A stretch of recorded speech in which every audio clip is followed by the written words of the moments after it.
I never thought my mother-in-law would be the one to destroy everything I'd worked for, but looking back, I should have seen it coming. My name is Harper, and until last Tuesday, I ran a successful home bakery business that was finally starting to take off.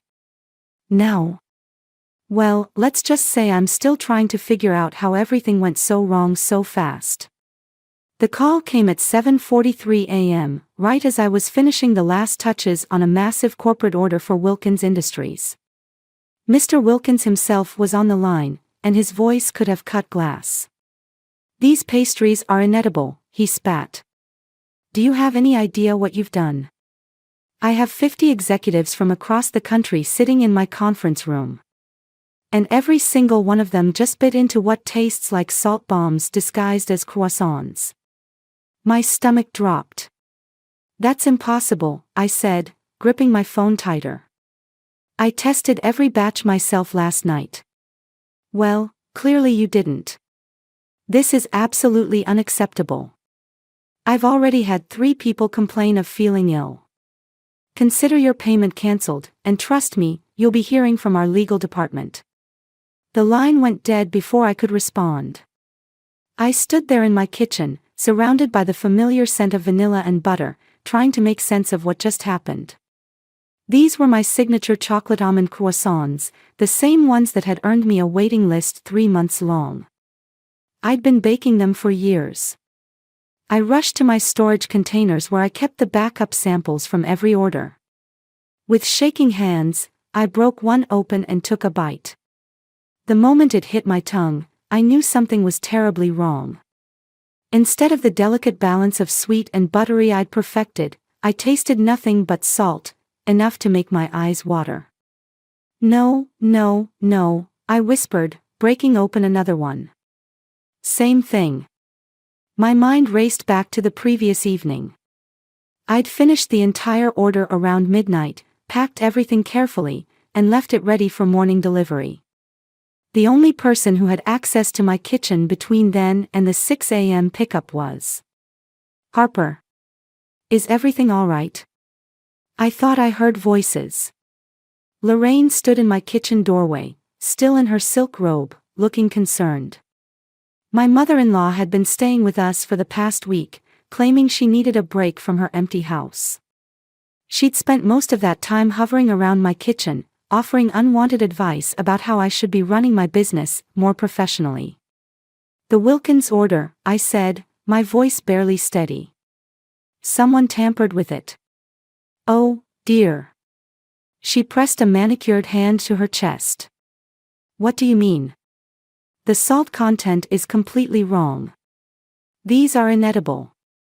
Someone deliberately sabotaged them after I went to bed." Lorraine's expression shifted slightly, so slightly I almost missed it. A tiny flicker of something crossed her face before concern took over again. "Are you sure you didn't make a mistake? You were working quite late, after all. Everyone slips up sometimes, especially when they're tired." "I don't make mistakes like this," I said firmly. "Not with recipes I've made hundreds of times." She sighed, that familiar disappointed sound I'd heard so many times before. "Well, darling, maybe this is a sign. I've been telling Ethan for months that this little hobby of yours is taking up too much of your time. Perhaps it's time to focus on more important things, like starting a family." The way she said it, so smooth, so reasonable, made my blood run cold. Because in that moment, I knew. I knew with absolute certainty that she had done this. But as I stood there, watching her perfectly composed face, I realized something else. I had no way to prove it. "I need you to leave my kitchen," I said quietly. "Harper, dear, I'm only trying to help. Get out." She left, but not before I caught the smallest hint of a smile playing at the corners of her mouth. As I listened to her footsteps fade away, I pulled out my phone and started documenting everything. Because one thing was crystal clear, this wasn't over. Not by a long shot. I spent the next 3 days fielding angry calls and emails, watching my reputation crumble one cancellation at a time. Each notification felt like another nail in the coffin of my dreams. But the worst part wasn't the lost business, it was trying to explain it all to Ethan. "Honey, I know you're upset," he said, pacing our living room that evening. "But accusing Mom of sabotage. That's a pretty serious claim." I was sitting on the couch, scrolling through another 1-star review on my business page. Who else could it have been, Ethan? She was the only one here. Maybe there was a mix-up with the ingredients. Or... Stop. I put down my phone. Just stop making excuses for her. You didn't see her face when I confronted her. She practically admitted it without saying the words. From the kitchen, I heard the soft clink of china, Lorraine making her evening tea. She'd refused to leave, insisting she needed to support us through this difficult time. The sound of her humming drifted through the house. So casual, so normal, it made my skin crawl. My phone buzzed. A text from Jenna. "Girl, what is going on? Just saw the Wilkins review. Call me ASAP. I need some air," I told Ethan, grabbing my keys. He reached for my arm, but I pulled away. "Don't. Just.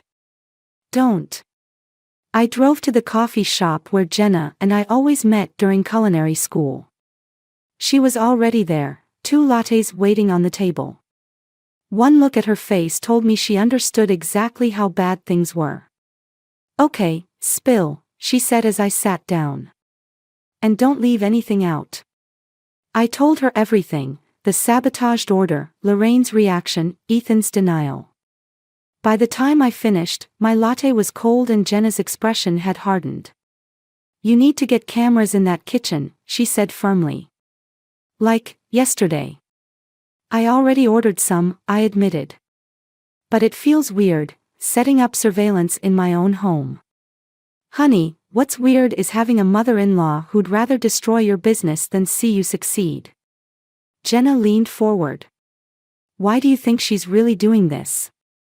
Before I could answer, my phone lit up with Ethan's face. I declined the call, but the text that followed made my heart stop. "Mom found your backup samples in the trash. She's upset you're collecting evidence against her. Please come home so we can talk about this."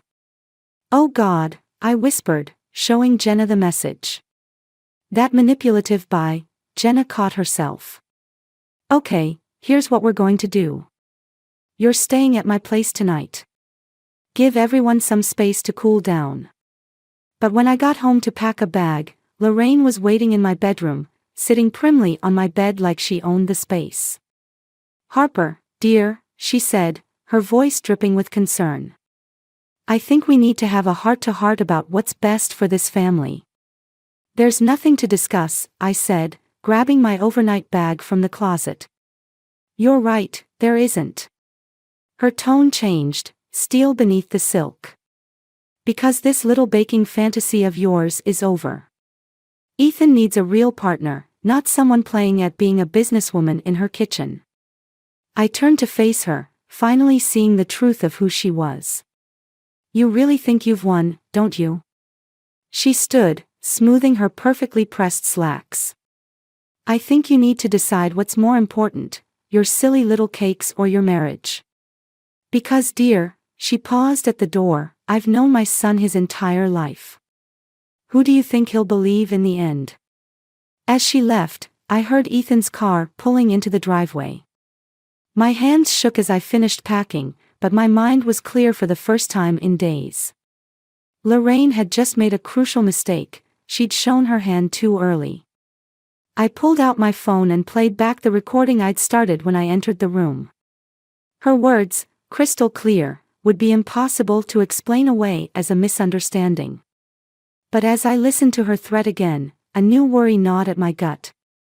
Maybe she was right about one thing, who would Ethan believe?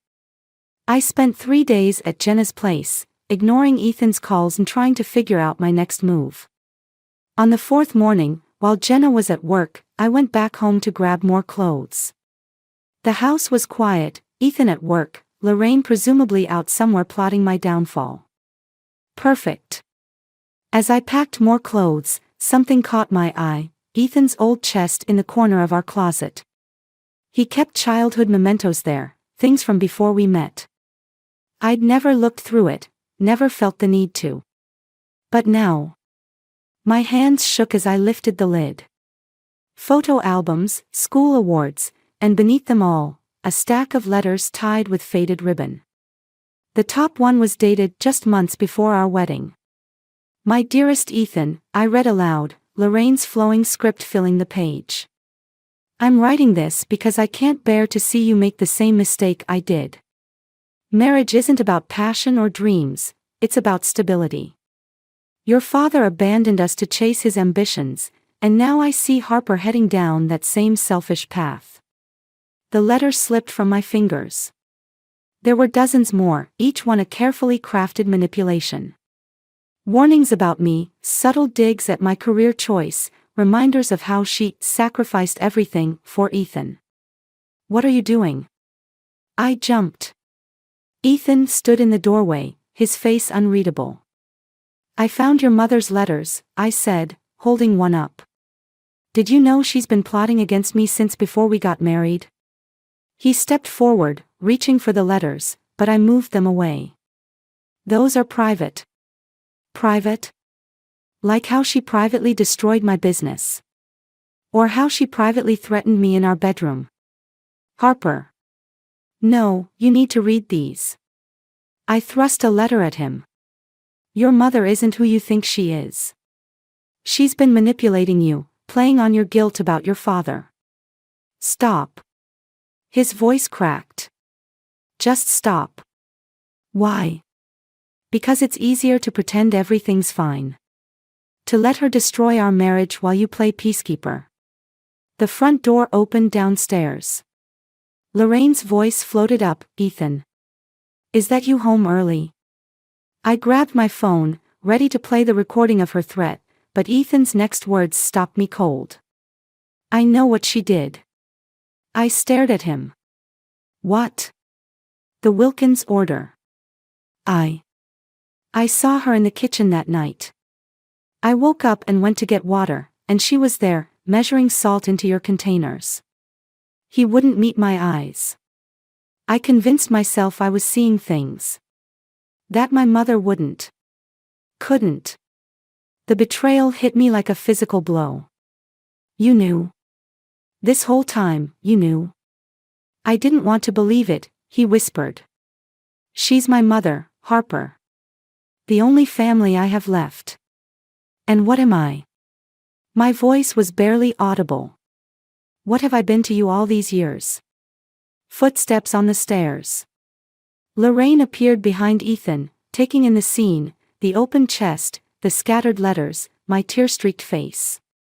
"What's going on here?" she asked, but her eyes narrowed at the letters in my hand. "Tell her, Ethan," I said. "Tell her what you saw that night." The silence stretched between us like a chasm. I watched my husband, the man I thought would always have my back, struggle to find his voice. But before he could speak, Lorraine stepped forward, her mask finally slipping. "Of course he won't tell me anything," she said, her voice cold. "Because he knows what's best for this family. Don't you, darling?" I looked between them, mother and son, bound by years of manipulation and guilt. In that moment, I realized something that changed everything. This wasn't just about my bakery anymore. This was about breaking free. I pulled out my phone and pressed play on the recording from my bedroom confrontation with Lorraine. Her threats filled the room, crystal clear and undeniable. Ethan's face went pale. "Now," I said, stopping the recording, "we're all going to have a very honest conversation about the future of this family." 2 weeks after the confrontation, I sat in Jenna's studio apartment, staring at my laptop screen. My finger hovered over the upload button, next to a video titled "Starting Over, A Baker's Journey." "Just do it already," Jenna said, peering over my shoulder. "You've res-hot it 4 times. It's perfect." Perfect wasn't the word I'd use. After Ethan's confession about seeing his mother sabotage my business, I'd moved in with Jenna temporarily. Taking space, we called it. The video was my first step toward rebuilding, not just my business, but myself. I clicked upload. There, Jenna grinned. Now we celebrate. She pulled out a bottle of wine, but before she could open it, my phone buzzed. A text from Ethan, "Mom's in the hospital. Heart problems. She's asking for you." "Don't you dare," Jenna said, reading my expression. This is exactly the kind of manipulation she's known for. I showed her the text. "What if it's real? Then let Ethan handle it. You need to focus on." She stopped mid-sentence, staring at my laptop. "Harper, look. My video, uploaded barely 5 minutes ago, already had hundreds of views." Comments were pouring in. "Isn't this the baker from the Wilkins disaster? Wait until you hear what really happened. My sister worked that event. The food wasn't just bad, people got sick." My hands started shaking. I didn't know anyone got sick. "Because they didn't," a familiar voice said from the doorway. Mr. Wilkins himself stood there, looking uncomfortable in Jenna's bohemian apartment building hallway. "May I come in?" Jenna let him in, shooting me a worried look. Mr. Wilkins cleared his throat. "Mrs. Anderson visited my office last week," he said. "She had quite an interesting story about how you've been harassing her, blaming her for your own mistakes. She showed me texts, emails." "Those are fake," I said, but my voice sounded weak even to me. "I know." He pulled out his phone. "Because I had my team look into the food poisoning claims. They were all posted from the same IP address, traced back to your mother-in-law's home computer." My mind raced. While I'd been hiding out, starting over, Lorraine had been methodically destroying what was left of my reputation. "Why are you telling me this?" I asked. "Because I don't like being used as a weapon in someone else's war." He handed me a business card. "My daughter's getting married next month. She loved your work before. All this. Fix your reputation, and the job is yours." After he left, Jenna and I sat in stunned silence until my phone buzzed again. This time it was a notification. My video had just hit 1,000 views. But it was the newest comment that made my blood run cold. "Isn't this the same Harper Lawson who lost her catering license last year? Check the state records." "I never lost my license," I whispered. "I never." Jenna was already typing furiously on her laptop. "She didn't just fake reviews," she said finally. "Harper, she's been systematically filing complaints against you with the state board. Using different names, different incidents. There's a pattern going back months before the Wilkins event." The realization hit me like a wave. This wasn't just about one ruined event or family control.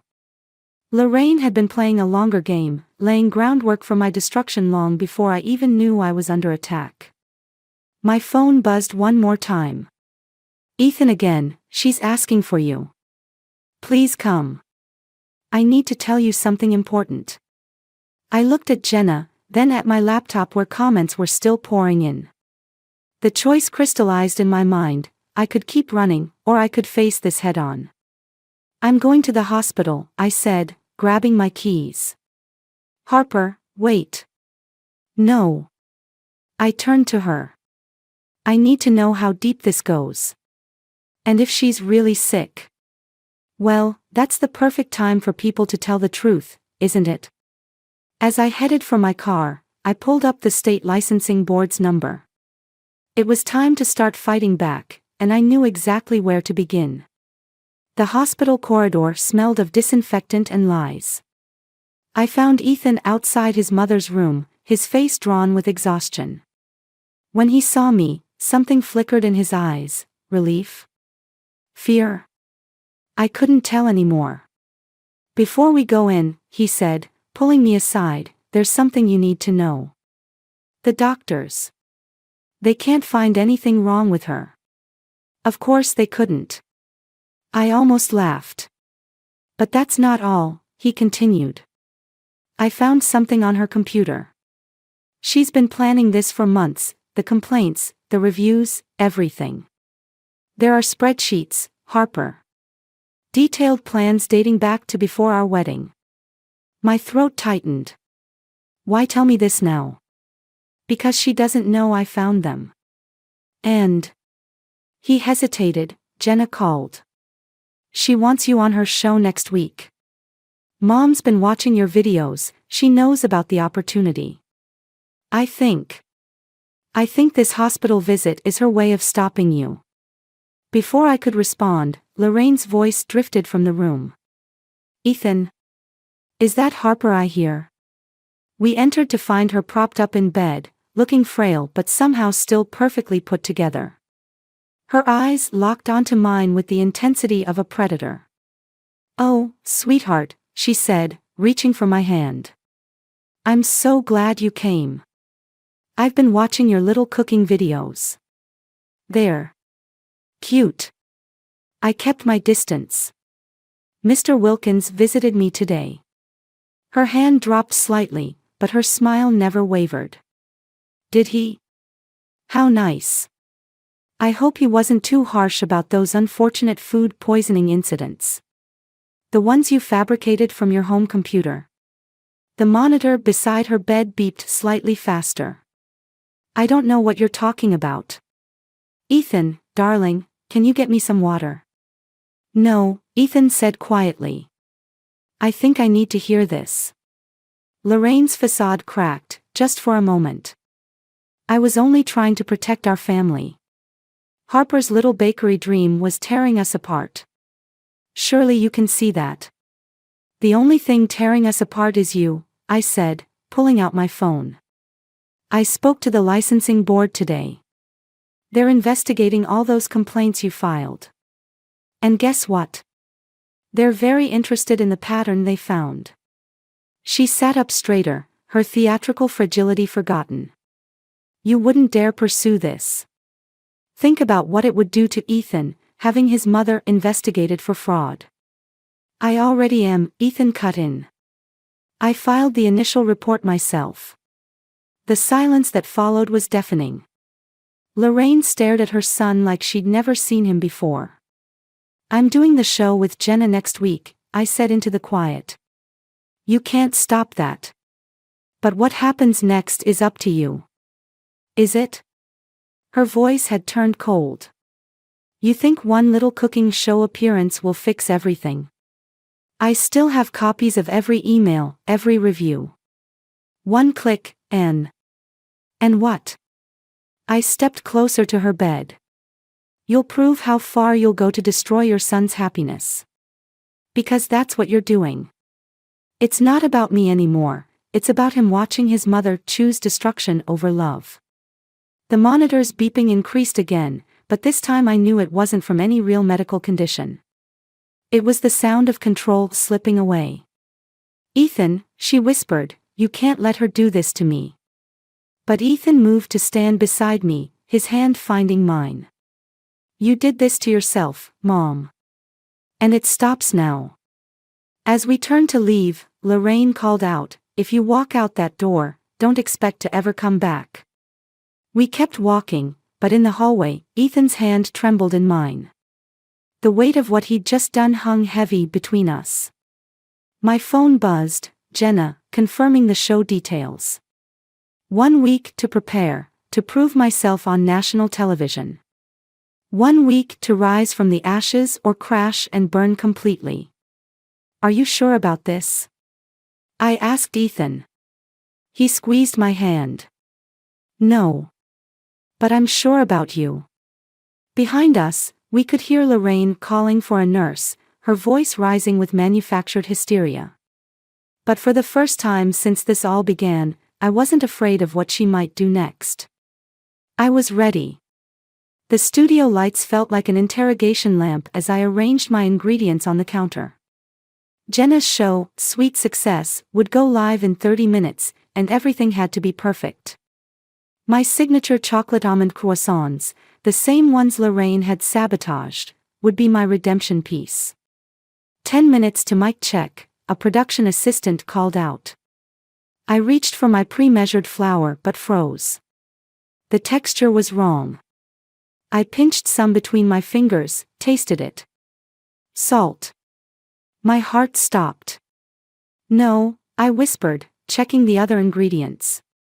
Sugar replaced with salt, baking powder with soda, even the chocolate had been tampered with. No, no, no. Harper. Jenna rushed over, her TV makeup perfect but her eyes worried. What's wrong? Someone's been in my ingredients. My voice sounded distant, underwater. They're all ruined. Security footage would later show Lorraine entering the studio early that morning, dressed as part of the cleaning crew. But in that moment, all I knew was that she'd found a way to destroy me one last time. 5 minutes to air. We can't stop the show, Jenna said, gripping my arm. It's live. Half the local networks are carrying this. I can't. My chest tightened. I can't do this. Not again. Yes, you can. Ethan appeared beside me, carrying a box. Mom may have ruined your ingredients, but she doesn't know about these. He opened the box to reveal pristine ingredients, flour, sugar, chocolate, everything I needed. I had a feeling she might try something. These came straight from the store to my car to here. Relief flooded through me, until I saw the time. 2 minutes. Even with fresh ingredients, the croissants took hours to make properly. Change of plans, Jenna announced.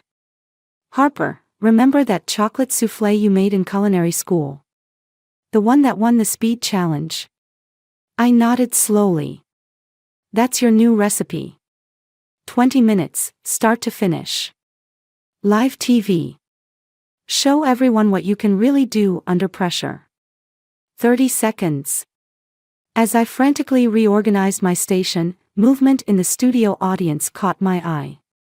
Lorraine sat in the front row, wearing her best church smile. Beside her was Mr. Wilkins. She must have invited him to witness my failure. Live in 5, 4, 3. The red light blinked on. Jenna launched into her intro, but I barely heard it. My hands shook as I reached for the first ingredient. Today we have Harper Lawson, showing us her famous chocolate soufflé. Famous? I'd never made this recipe professionally. But as I cracked the first egg, muscle memory took over. Years of practice, of loving this craft, guided my movements. Then I saw Lorraine pull out her phone, typing something. Seconds later, my own phone buzzed on the counter. A message appeared, check your licensing status. My hand slipped. Egg yolk splattered across the counter. Having trouble? Lorraine called out sweetly from the audience. Maybe professional baking isn't for everyone. The studio went quiet. This wasn't part of the show format, audience members weren't supposed to speak. But Lorraine had never cared about rules that didn't serve her purpose. I looked at the mess on my counter, at the cameras capturing every second of my humiliation, at Lorraine's triumphant smile. In that moment, I understood something. This was exactly what she wanted. My public failure would be her greatest victory. Actually, I heard myself say, I'm going to make something else. Jenna's eyes widened, but she recovered quickly. A last-minute change. How exciting. I pulled out a mixing bowl, my movements deliberate now. Today, I'm going to show you how to recover when someone deliberately sabotages your ingredients.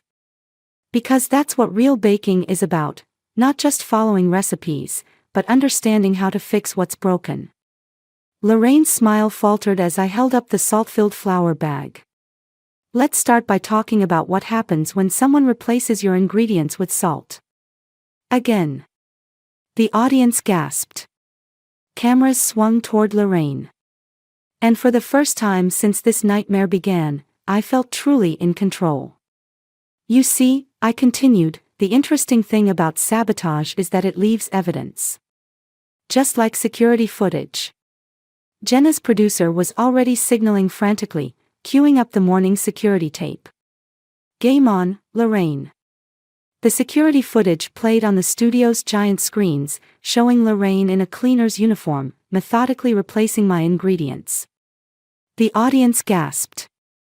Mr. Wilkins stood up, his face darkening with recognition.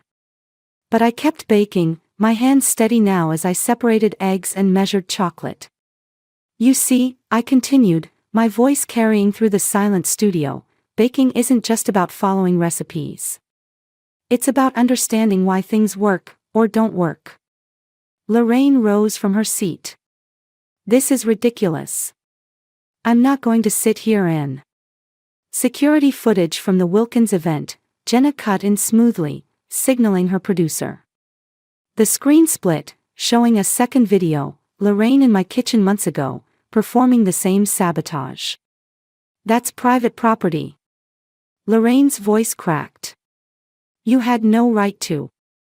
Actually, Mr. Wilkins spoke up, as the injured party in that event, I authorized the release of all security footage. He turned to face her. Including the footage of you filing false complaints with the licensing board using my company's name. I folded chocolate into my batter, each movement precise. When someone replaces sugar with salt, there's always a trace left behind. Just like when someone leaves a trail of fake reviews from the same IP address. Lorraine lunged for my workstation, but Ethan caught her arm. That's enough, Mom. Enough? I did this for you. She wrenched away from him. She was taking you away from me, just like your father. No. Ethan's voice was firm. Dad left because of you. Because you couldn't stand seeing anyone else succeed. The studio was dead silent except for the soft sound of my whisk against the bowl. I poured the batter into ramekins, remembering every failed batch, every cruel comment, every moment of doubt. You want to know the interesting thing about soufflés? I said, sliding them into the oven. They're incredibly delicate. One wrong move and they collapse. But with the right support. I glanced at Ethan, at Jenna, at Mr. Wilkins. They rise above everything. This is all very theatrical, Lorraine sneered, but her voice trembled. But you've forgotten something, dear. I still have copies of every complaint, every review. One click in. And what? I turned to face her fully. You'll prove to everyone watching that you're exactly who we say you are. Go ahead. I'm done being afraid of you. She pulled out her phone, fingers shaking. I'll destroy everything you've built. No, Mom, Ethan said quietly. You'll destroy the last chance you had with your family. The timer dinged. I opened the oven and pulled out perfect chocolate soufflés, rising proud and tall above their ramekins. The audience broke into spontaneous applause. Mr. Wilkins, I said, placing one in front of him. I believe I owe you a proper dessert. He took a bite and smiled. My daughter's wedding is next month. I trust you're still available. She most certainly is, Jenna beamed. In fact, after today's show, I'd say Harper's going to be very busy. Lorraine made one last desperate move, reaching for the remaining soufflés. But as she did, her phone clattered to the floor, screen lighting up with her draft folder full of fake reviews and complaints. A production assistant picked it up, automatically displaying the contents on the studio's screens. The evidence of her manipulation played out in front of hundreds of thousands of viewers. Her carefully crafted facade crumbled like overworked pastry. You see, Mother, Ethan said, his voice heavy with finality, the thing about karma is that it's a lot like baking. Everything you put in eventually comes back out. As security led Lorraine away, still protesting, I felt no triumph. Instead, I felt something unexpected, pity. She'd spent so long trying to control everything that she'd lost what mattered most. I turned back to my workstation, where one perfect soufflé remained. Sometimes, I said to the cameras, to the audience, to everyone who'd ever doubted themselves, the best revenge isn't revenge at all. It's simply rising above it. The soufflé stood tall, unshaken, just like me. 6 months after the show aired, I stood in my new commercial kitchen, surrounded by the sweet scent of vanilla and possibility. The video of Lorraine's exposure had gone viral, but that wasn't what changed everything. It was what happened after. My phone buzzed, another order notification. Since the show, my business had exploded. Mr. Wilkins' daughter's wedding had been just the beginning. Now I had a waiting list 3 months long and was preparing to open my first storefront bakery. Special delivery, Ethan called, walking in with the mail. This one's from the state board. I wiped my hands on my apron, taking the official-looking envelope. Inside was my formally reinstated license, along with a letter apologizing for the unfortunate incident with the false complaints. "There's something else," Ethan said quietly, holding out another envelope. I recognized Lorraine's handwriting immediately. "I don't know if I want to read it." "I already did," he admitted. "I think you should." Inside was a yellowed newspaper clipping from 30 years ago, a young Lorraine standing proudly in front of a small cafe. The headline read, "Local Baker's Dreams Crushed as Bank Denies Loan." Below it, she'd written, "I told myself I was protecting you both. The truth is, I couldn't bear to see someone else succeed where I had failed." The bitterness became my secret ingredient, poisoning everything I touched. "I'm starting therapy next week. Too late for us, perhaps, but maybe not too late for me." I set the letter down, feelings I couldn't name swirling inside me. "Have you talked to her?" "Not yet." Ethan focused on arranging some mixing bowls. "Maybe someday. But right now, this is our time." The bell above the kitchen door chimed. Jenna burst in, camera crew in tow. "Ready for your segment?" "Sweet success, where are they now?" is going to be huge. "Almost," I said, pulling a tray from the oven. "Just finishing something." They were chocolate almond croissants, the same recipe Lorraine had tried to destroy. But I'd made some changes. A touch more salt to enhance the sweetness, a hint of bitterness in the chocolate to make the almond shine brighter. "These are different," Jenna said, taking a bite. "Better, even." "What changed?" I thought about Lorraine's letter, about bitter ingredients and sweet results. Sometimes the things that try to break us end up making us stronger. You just have to know how to use them. The camera crew set up as I worked, capturing my hands shaping dough, adding fillings, creating something new. My phone buzzed again, another order, this time from a familiar address. Lorraine's neighborhood. "It's from her neighbor," Ethan explained quickly. "Mom's hosting a therapy group. They want your croissants." I looked at the order, then at the batch I'd just finished. The same recipe, transformed by understanding both its bitter and sweet elements. Before I could second-guess myself, I added a note to the order, recipe adapted from lessons learned. "Harper. You're a better person than she deserved," Ethan said softly. "No," I replied, sliding another tray into the oven. "I'm just finally the person I was meant to be." The camera red light blinked on. Jenna stepped forward, ready to interview me about my success story. But as I stood there in my kitchen, my real, professional kitchen, I realized this wasn't just about success or revenge or even redemption. It was about rising above the heat, about taking what could have burned you and using it to create something better. Just like every perfect soufflé I'd ever made. "So, Harper," Jenna began, "tell us how it feels to have your dreams come true." I smiled, picking up my rolling pin. "Let me show you instead." Because in the end, that's what baking is all about, not just following recipes, but understanding how to transform raw ingredients, even the bitter ones, into something beautiful. Something sweet. Something that rises above it all. The timer dinged, and I opened the oven to perfect croissants, golden and flaky, carrying both bitter and sweet within their layers. Just like me.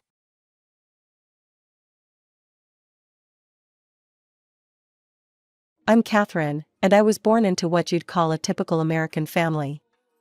My dad, Jack, was this ambitious guy who'd started his own paint and varnish company from scratch. Mom, Sarah, was your classic housewife, always busy with chores and gossip. And then there was my older brother, Tom, 5 years my senior and the apple of my mother's eye. Dad was hardly ever around, buried in work and drowning in loans he'd taken out to get his business off the ground.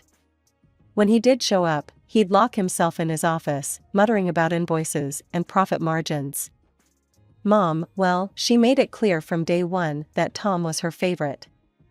"Oh, Tommy, you're my joy, my everything," she'd coo, even when he came home reeking of cheap beer or with a black eye from another fight. Me? I was just there. An afterthought, really. Don't get me wrong, Dad loved me in his own way. He'd try to make up for his absence with gifts.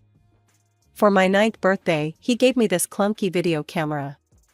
"Capture our family moments, sweetheart," he said with a tired smile. Little did he know how that camera would change everything. I remember this one Sunday when I was about 10. Dad had promised to take us to the park, but surprise, surprise, he got called into work. Mom lost it. "Jack, for Christ's sake. It's Sunday," she screamed, her face red with anger. "Your kids need you. I need you." I stood in the hallway, that damn camera in my hand, recording it all. They didn't even notice me. Dad's voice dropped to a whisper. "If you'd just help out with the business." Mom laughed, but it wasn't a happy sound. "Help out? With your pipe dream? Wake up, Jack. You're drowning us in debt for a business that's going nowhere." I lowered the camera, my heart pounding. This wasn't the first fight I'd witnessed, but it was the worst. I didn't fully understand what was happening, but I knew our family was falling apart. As the days went by, the tension in our house grew thicker. Dad spent more time at work, and when he was home, the silence between him and Mom was deafening. Tom started acting out more, coming home late, reeking of cigarettes and God knows what else. One night, I woke up to the sound of breaking glass. I crept downstairs, camera in hand. It had become a sort of security blanket for me. Mom was standing in the kitchen, surrounded by shattered pieces of what used to be her favorite vase. "Mom?" I whispered. She turned to me, her eyes glazed over. "Go back to bed, Kath," she slurred. That's when I noticed the half-empty wine bottle on the counter. The next day, everything seemed normal again. Mom made pancakes, Dad read the newspaper, and Tom slouched over his cereal. But I knew better now. I knew that beneath the surface, our family was cracking like that vase. It was just another Tuesday when my world exploded. I was 10, Tom was 15, and neither of us had any clue what was about to hit us.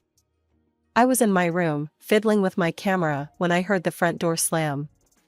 Dad's voice boomed through the house, angrier than I'd ever heard it. "Sarah, get down here now." Curious and scared, I crept to the top of the stairs, camera in hand. Force of habit, I guess. Mom sauntered into the living room, looking annoyed. "What's got your panties in a twist, Jack?" Dad's face was red, his hands shaking as he thrust a manila envelope at her. "Care to explain this?" I zoomed in on Mom's face. She looked different. Not scared or sorry, but almost relieved. "Well?" Dad demanded. "What do you have to say for yourself?" Mom tossed the papers aside and laughed. It was a cold, harsh sound that made me shiver. "What do you want me to say, Jack? That I'm sorry? You want the truth? I've been cheating on you for years. And you know what? I enjoyed every minute of it." I gasped, almost dropping my camera. Dad looked like he'd been punched in the gut. "Why, Sarah, why would you do this?" "Because you were never here, Jack," Mom exploded. "You and your damn business. Did you really think I'd sit around waiting for you forever?" "I did it for us," Dad said weakly. "For our family." Mom scoffed. "Family? What family? We've been broken for years, Jack." I was just the first one to admit it. The argument went on for hours. I recorded every painful minute of it, even though my arms ached and my eyes burned with unshed tears. They never noticed me standing there, too caught up in their own drama. The next few weeks were a blur. There were hushed phone calls, slammed doors, and more shouting matches than I could count. Tom retreated further into his own world, spending most of his time locked in his room. Finally, one night, Mom and Dad sat us down. "Kids," Mom began. "Your dad and I, we're getting a divorce. Catherine, sweetie, you'll be staying with your father. And Tom, you'll be coming with me." Tom shrugged, like he couldn't care less. But I saw the relief in his eyes. Dad was generous. He left the house to Mom, and also started paying child support for Tom. The move was quick and painless, at least physically. Our new apartment was small, nothing like the house we'd left behind. But it was ours, and for the first time in years, I felt like I could breathe. It wasn't easy, though. Dad worked longer hours than ever, trying to keep the business afloat and pay for everything. Some nights, I'd find him at the kitchen table, head in his hands, surrounded by bills. 5 years flew by in a blur of homework, part-time jobs, and watching Dad struggle to keep his business afloat. I was 15 when everything changed again, but this time, it was for the better. Her name was Rachel, and she waltzed into our lives like a whirlwind. I remember the day Dad introduced us. He had this goofy grin on his face, one I hadn't seen in years. "Catherine, this is Rachel. She used to intern at the company, and now, well, we're seeing each other." Rachel smiled warmly. "It's great to finally meet you, Catherine. Your dad talks about you all the time." I sized her up, ready to hate her on principle. But there was something about Rachel that made it impossible. She was genuine, kind, and she looked at Dad like he hung the moon. It didn't take long for Rachel to become a permanent fixture in our lives. She moved in a few months later, and suddenly, our tiny apartment felt like a home again. One night, I overheard them talking in the kitchen. "Jack, my dad's willing to finance that new production line you've been dreaming about," Rachel said. "He believes in you, Jack." "We both do." I peeked around the corner to see Dad pull Rachel into a tight hug. "What did I do to deserve you?" he whispered. It hit me then. This was what love should look like. Not the bitter, resentful mess I'd grown up with, but this, support, trust, and genuine happiness. The next few years were like watching a rocket take off. With Rachel's connections and Dad's expertise, the business skyrocketed. The new paint line was a hit in Rachel's dad's hardware stores, and soon, orders were pouring in from all over the country. I'd catch Dad and Rachel working late into the night, heads bent over spreadsheets, arguing good-naturedly about expansion plans. But unlike the arguments I remembered from my childhood, these always ended with laughter and a kiss. "Why don't you two just get married already?" I asked one day over dinner. They shared a look and burst out laughing. "Oh, sweetie," Rachel said, wiping tears from her eyes. "Our love doesn't need a government stamp of approval." I rolled my eyes, but I got it. They were happy, and that's all that mattered. As for me, well, I was doing pretty well too. I threw myself into my studies, determined to make Dad proud. When I graduated college, there was no question about what I wanted to do next. And just like that, we became an unstoppable trio. Dad with his industry knowledge, Rachel with her business savvy, and me with fresh ideas from college. We were unstoppable. 10 years after Rachel came into our lives, Dad was rich. Like, private jet and vacation homes rich. It was surreal. Mom and Tom, well, that's a whole other can of worms. I hadn't spoken to either of them in years. Not since that disastrous Thanksgiving when Mom got drunk and called Rachel a home-wrecking whore. Tom supported her and called me a traitor. I'd left in tears that night, vowing never to subject myself to that again. Sometimes, I'd see Mom's name pop up in my phone, or get a random text from Tom asking for money. I always ignored them. It hurt, but I'd made my choice. I chose happiness, success, and love. Life has a cruel way of pulling the rug out from under you, just when everything seems perfect. For us, that moment came on a sunny Saturday in June. Dad had been talking about bungee jumping for weeks. "Life's too short to play it safe," he'd say, eyes twinkling with excitement. Rachel and I tried to talk him out of it, but you know how Dad was when he set his mind to something. The call came just after noon. I remember every excruciating detail. The trembling voice of the bungee instructor. The words "heart attack" and "didn't make it" echoing in my ears. The sound of Rachel's coffee mug shattering on the kitchen floor. It didn't feel real. Dad, gone? The man who'd built an empire from nothing, who'd weathered every storm life threw at him, taken down by a stupid bungee jump. The funeral was, well, it was a show, to put it bluntly. It seemed like half the city had turned up to pay their respects. Business partners in somber suits, employees with red-rimmed eyes, friends and relatives we hadn't seen in years. Dad would have hated all the fuss, but it warmed my heart to see how many lives he'd touched. And then Mom and Tom showed up. I almost didn't recognize them at first. Mom looked old, her face puffy and lined, eyes bloodshot. Tom slouched beside her, all muscle and attitude, looking like he'd rather be anywhere else. They sat a few rows behind us, but their voices carried. "Well, Jack finally got what was coming to him," Mom's voice slurred. I bit my lip so hard I tasted blood. How dare they? How fucking dare they come here and disrespect Dad like this? But it got worse. You know, Mom's voice dropped to a conspiratorial whisper that somehow seemed louder than before. I heard his little girlfriend arranged the whole thing. Paid for the bungee jump herself. Probably knew his heart couldn't take it. Wanted to get her hands on his money, I bet. I couldn't take it anymore. I whirled around, my vision blurred with tears and rage. "Shut up," I hissed. "Just shut the hell up. How dare you come here and spread your poisonous lies?" Dad loved Rachel, and she loved him. This was a terrible accident, nothing more.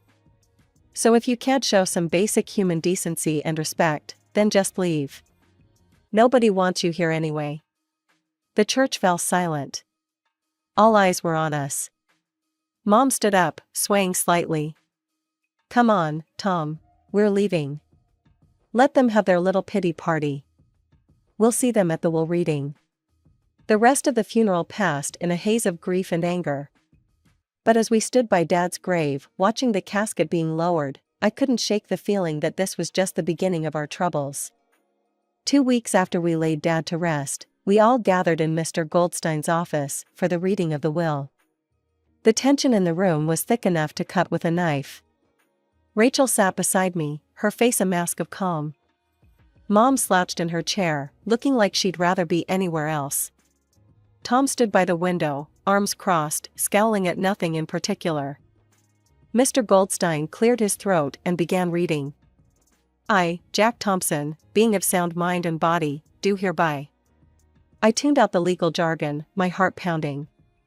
And then, "To my daughter, Catherine, I leave all my worldly possessions, including all properties, bank accounts, and full ownership of Thompson Paint and Varnish Company." The room went deadly silent. I felt like I couldn't breathe. Mr. Goldstein continued, "To my ex-wife, Sarah, and my son, Thomas, I leave the sum of $20,000 each."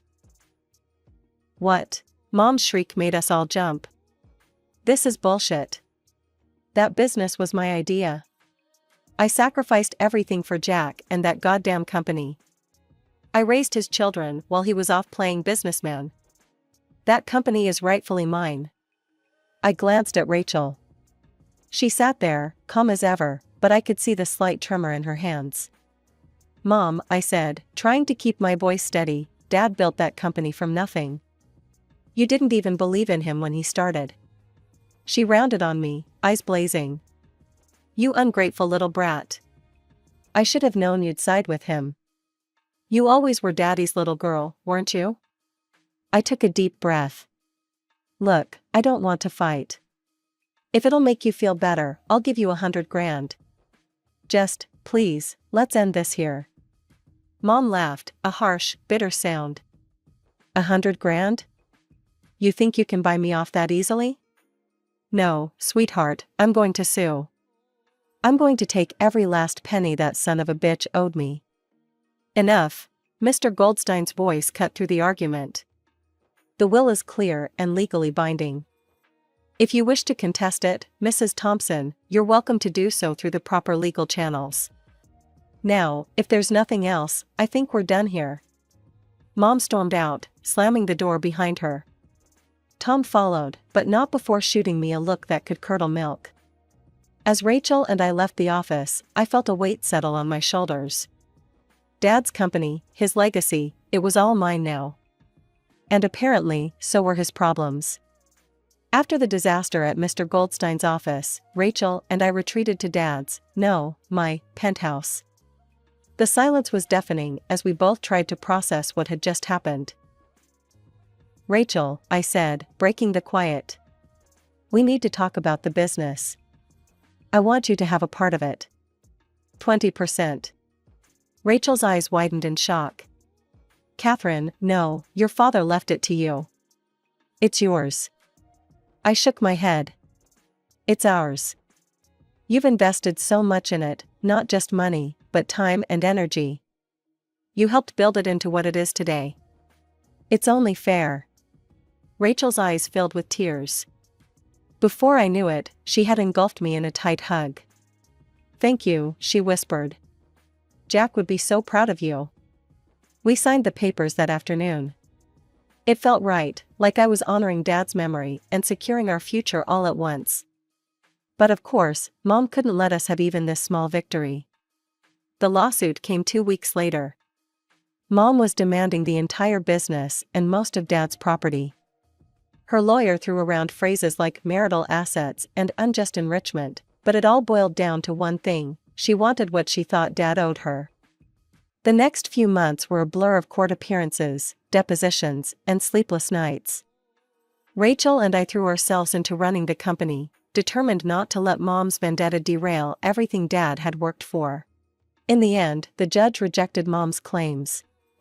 The will stood. I thought that would be the end of it, but I should have known better. It was during the final hearing that Mom's lawyer dropped the bomb. Your Honor, we've just learned that Ms. Thompson has transferred a significant portion of the business to Rachel Carson, the deceased's girlfriend. In light of this new information, we'd like to file a separate suit against Ms. Carson. My heart sank. I glanced at Rachel, who had gone pale. On what grounds? The judge asked, sounding as tired as I felt. Alienation of affection, Your Honor. We have reason to believe Ms. Carson engaged in an affair with the deceased years ago, leading to the breakdown of my client's marriage. I couldn't believe what I was hearing. It was a lie, all of it. But as I looked at Mom's triumphant face, I realized she didn't care about the truth. She just wanted to hurt us, to take what she thought was hers. As we left the courthouse that day, reporters swarmed us, shoving microphones in our faces and shouting questions. Ms. Thompson, did you know about your father's affair? Ms. Carson, how long were you involved with Jack Thompson? Is it true you're giving away your inheritance to your father's mistress? Rachel grabbed my hand and pulled me through the crowd. No comment, she repeated, her voice steady even as I could feel her hand shaking in mine. Once we were safely in the car, I broke down. I'm so sorry, Rachel. This is all my fault. If I hadn't given you part of the company. Stop, Rachel said firmly. You did nothing wrong. Your mother, she's hurt and angry, and she's lashing out. But we're going to get through this. Together. I nodded, wiping my eyes. Together, I echoed. As our driver navigated through the city traffic, I couldn't help but wonder, how much more would we have to endure before this was over? And at what cost? The day of the trial arrived, and I felt like I was going to be sick. The idea of testifying against my own mother made my stomach churn, but I knew it was necessary. Rachel deserved justice, and Mom needed to face the consequences of her actions. As I sat in the witness stand, I could feel Mom's glare burning into me. But I focused on Rachel's encouraging smile and found the strength to speak. "Your Honor," I began, my voice surprisingly steady, "I have evidence that directly contradicts my mother's claims." The courtroom fell silent as I explained about the old videos I'd found. With shaking hands, I presented the tapes to the court. The first video played, showing a much younger version of my parents in our old living room. Mom's voice, slurred but clear, filled the courtroom. "You want the truth, Jack? Fine. I've been cheating on you for years. And you know what? I don't regret it one bit." I couldn't look at Mom, but I heard her sharp intake of breath. The video continued, laying bare all of her infidelities and lies. Next, I presented the detective's report Dad had kept. It detailed Mom's affairs with dates, times, and photographic evidence. "As you can see, Your Honor," I concluded, "my mother's claims of my father having an affair with Rachel are completely false. In fact, it was my mother who was unfaithful throughout their marriage." The judge's face was grim as he reviewed the evidence. Mom's lawyer looked like he wanted to sink into the floor. When the verdict came, it was decisive. The judge not only dismissed Mom's case against Rachel, but also ordered her to pay all legal fees. Mom didn't take it well. She insulted Rachel and me, saying things you wouldn't expect to hear from your own mother. She continued her tirade, spewing profanities until the judge had no choice but to fine her for contempt of court. As the bailiffs escorted her out, she turned to me, her eyes blazing with hatred. "This isn't over, Catherine. You'll regret this, I swear to God." I thought that would be the end of it. I was wrong. A few days later, Rachel burst into my office, her face pale. She handed me her phone. On the screen was Mom's Facebook page, filled with posts about our company. "Thompson Paint is drowning in debt," one post screamed. "Catherine Thompson is running it into the ground." Another claimed, "Inside source reveals, Catherine Thompson planning to flee to Mexico with company funds." We spent the next 48 hours in crisis mode. We issued statements to our employees and customers, assuring them of the company's financial stability. Our legal team drafted a cease and desist letter to Mom, threatening a libel lawsuit if she didn't retract her statements. To my surprise, it worked. Maybe Mom finally realized she'd gone too far, or maybe she just ran out of fight. Whatever the reason, she posted a retraction the next day. "I, Sarah Thompson, hereby retract my previous statements regarding Thompson Paint and Varnish Company and its CEO, Catherine Thompson. My claims were unfounded and made in anger. I sincerely apologize for any confusion or distress my words may have caused." As I read her words, I felt a mix of relief and sadness. This woman, who had once been my mother, was now nothing more than a bitter stranger intent on destroying everything Dad had built. 2 months passed in relative peace. The company was thriving, and Rachel and I had settled into a comfortable routine. The wounds from the legal battles were slowly healing, and I dared to hope that maybe, just maybe, we could move on. But life has a way of throwing curveballs when you least expect them. It was a crisp autumn evening, and I was heading to my car after a long day at the office. The parking lot was nearly empty, the setting sun casting long shadows across the asphalt. As I fumbled for my keys, a familiar voice made me freeze. "Catherine?" I turned slowly, hardly believing my eyes. There, looking small and worn, stood my mother. "Mom?" I said, my voice barely above a whisper. "What are you doing here?" She shuffled her feet, not quite meeting my eyes. "I've been thinking about your offer. The $100,000. Is that offer still on the table? I take it and leave you alone." For a moment, I was speechless. Then, to my own surprise, I started laughing. It wasn't a happy laugh, but a tired, incredulous one. "Are you serious?" I finally managed to say. "After everything you put us through? The lawsuits, the slander, the lies?" Mom's face hardened. "Now listen here, young lady." "No, you listen," I cut her off, feeling years of pent-up frustration pouring out. "That offer expired the moment you decided to drag us through court. It's gone, Mom. Just like any respect or affection I had left for you." She paled, then flushed with anger. "You ungrateful little—" "I'm not finished," I said, my voice cold. "If you ever try to threaten me or slander our company again, I will sue you for every penny you have left. And trust me, I'll win." Without waiting for a response, I got into my car and drove away, watching her shrinking figure in my rearview mirror. It felt like the end of a chapter, but also the beginning of something new. The next few weeks were a whirlwind of activity. Rachel and I threw ourselves into work, expanding the company in ways Dad had only dreamed of. We launched a new eco-friendly paint line, opened 3 new factories, and even started a scholarship program for aspiring young entrepreneurs. Through it all, Dad's memory was our guiding light. We kept his photo on the wall of our main conference room, a constant reminder of where we came from and what we were working towards. Dad was gone, but his legacy lived on through us. Through the company he'd built from nothing, through the love he'd shared with Rachel, and through the strength he'd instilled in me. And as for me and Rachel? We were more than just business partners. We were family. Bound not by blood, but by love, respect, and a shared dream.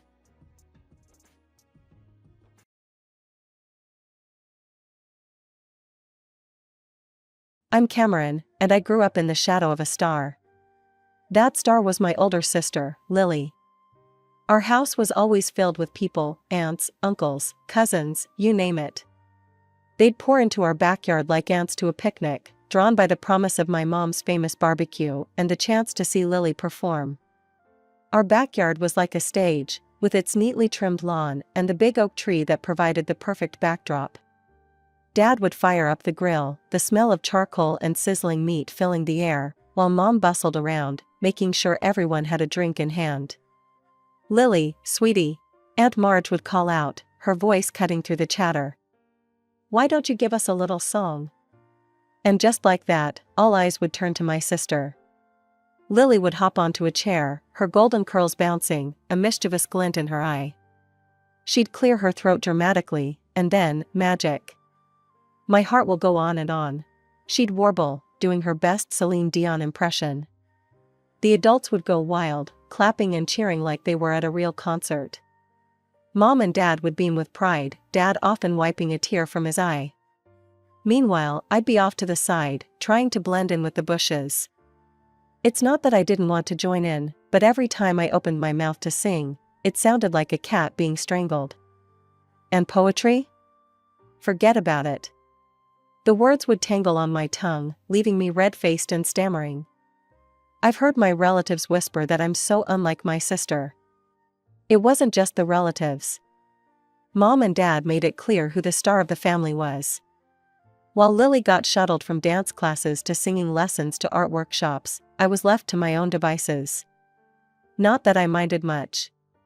I found solace in the dusty old books that lined our shelves. The only person who seemed to get me was Great Aunt Maggie. She'd find me hiding behind the garage or up in the treehouse, nose buried in a book. "What adventure are you on today, Cameron?" she'd ask, settling down beside me. I'd look up, grateful for the interruption. "Oh, just reading about ancient Egypt," I'd say, showing her the cover of my latest find. Maggie would nod, her eyes twinkling. "You've got a good head on your shoulders, girl. Don't let anyone tell you different." Those moments with Maggie were like a balm to my soul. She didn't expect me to perform or be anyone other than who I was.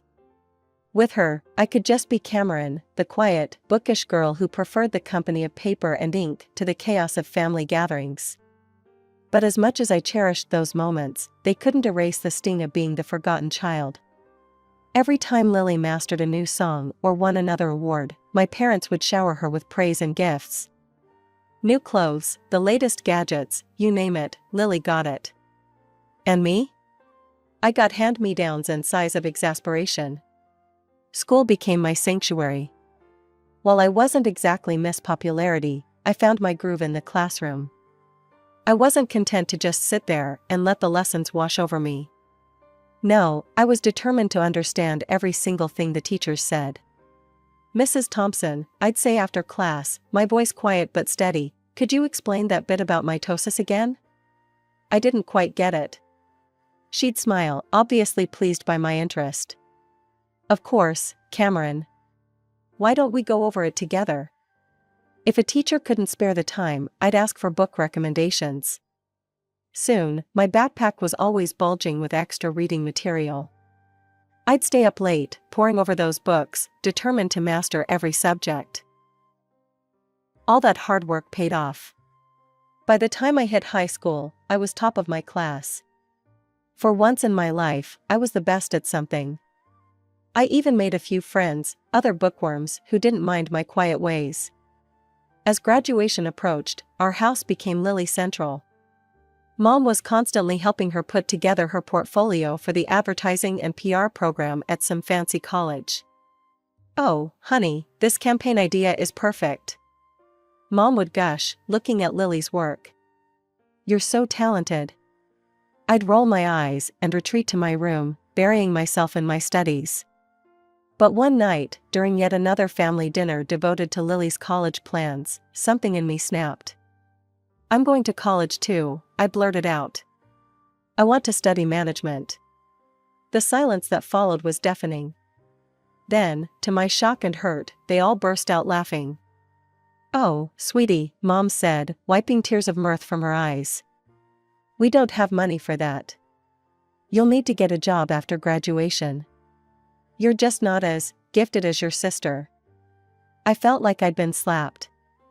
But I'm the top student in my class," I stammered, my face burning with anger and embarrassment. "I get straight A's." I stormed up to my room and came back with my report card, slamming it on the table. They all leaned in to look, their eyes widening in surprise. "Well, I'll be damned," Dad muttered, scratching his head. "When did this happen?" "It's been happening for years," I spat. "Not that any of you ever noticed." Mom at least had the decency to look ashamed. "Cameron, we had no idea." But Dad cut her off. "Look, it doesn't change anything. We've spent all our savings on Lily's education. There's nothing left for you, Cameron. I'm sorry, but that's just how it is. You'll go to work at my cousin Frank's restaurant after graduation." I turned and ran, ignoring their calls. I sprinted up the stairs, into my room, slamming the door so hard the walls shook. As I collapsed onto my bed, sobs racking my body, I felt something inside me harden. Fine, I thought, my hands clenching into fists. If they won't help me, I'll find another way. I'll show them all what Cameron can do. The next few months were a blur. Lily headed off to college, her departure marked by tearful goodbyes and proud parental embraces. Meanwhile, I threw myself into my studies with renewed vigor, determined to graduate at the top of my class. During this time, I found myself spending more and more time with Great Aunt Maggie. Her small, cozy house became my refuge from the tension at home. One afternoon, as we sat in her sunlit kitchen sipping tea, she asked the question I'd been dreading. "So, Cameron," she said, her kind eyes fixed on me, "what are your plans after graduation?" I stared into my teacup, fighting back tears. I don't know, Aunt Maggie. Mom and Dad won't help me with college. They say there's no money left after paying for Lily's education." Maggie was quiet for a moment, then reached across the table and squeezed my hand. "Cameron, dear, I've got some savings, I'd like to give them to you. For college. You're smart as a whip, and I'll be damned if I let that brain of yours go to waste." The reality of her words hit me like a tidal wave. I burst into tears, overwhelmed by her generosity and the sudden realization that my dreams weren't dead after all. "Thank you," I sobbed, throwing my arms around her. "Thank you so much, Aunt Maggie." The months flew by, and before I knew it, I was walking across the stage at graduation, diploma in hand. As I scanned the crowd, I saw Aunt Maggie beaming at me. My parents were there too, looking proud but uncomfortable. That evening, as I pored over college brochures, Mom walked in. "Cameron, honey," she said, her voice syrupy sweet, "your father's cousin Frank called. He's got a waitressing job for you at his restaurant. Isn't that exciting?" I took a deep breath. "Actually, Mom, I won't be needing that job. I'm going to college." Dad appeared in the doorway, frowning. "And how exactly do you plan to pay for that?" "Aunt Maggie is helping me," I said, my chin held high. "She's giving me her savings for tuition." The shocked silence that followed was almost comical. Then, to my disbelief, Dad's face turned red with anger. "Absolutely not," he bellowed. "If Maggie's got money to spare, it should go to Lily. She needs a car for her job in advertising after she graduates next year." I couldn't believe what I was hearing. "Are you serious?" I spat. "This is my chance to get an education, to make something of myself." "Don't be selfish, Cameron," Mom chimed in. "Your sister needs that money more than you do." "No," I said, my voice shaking but firm.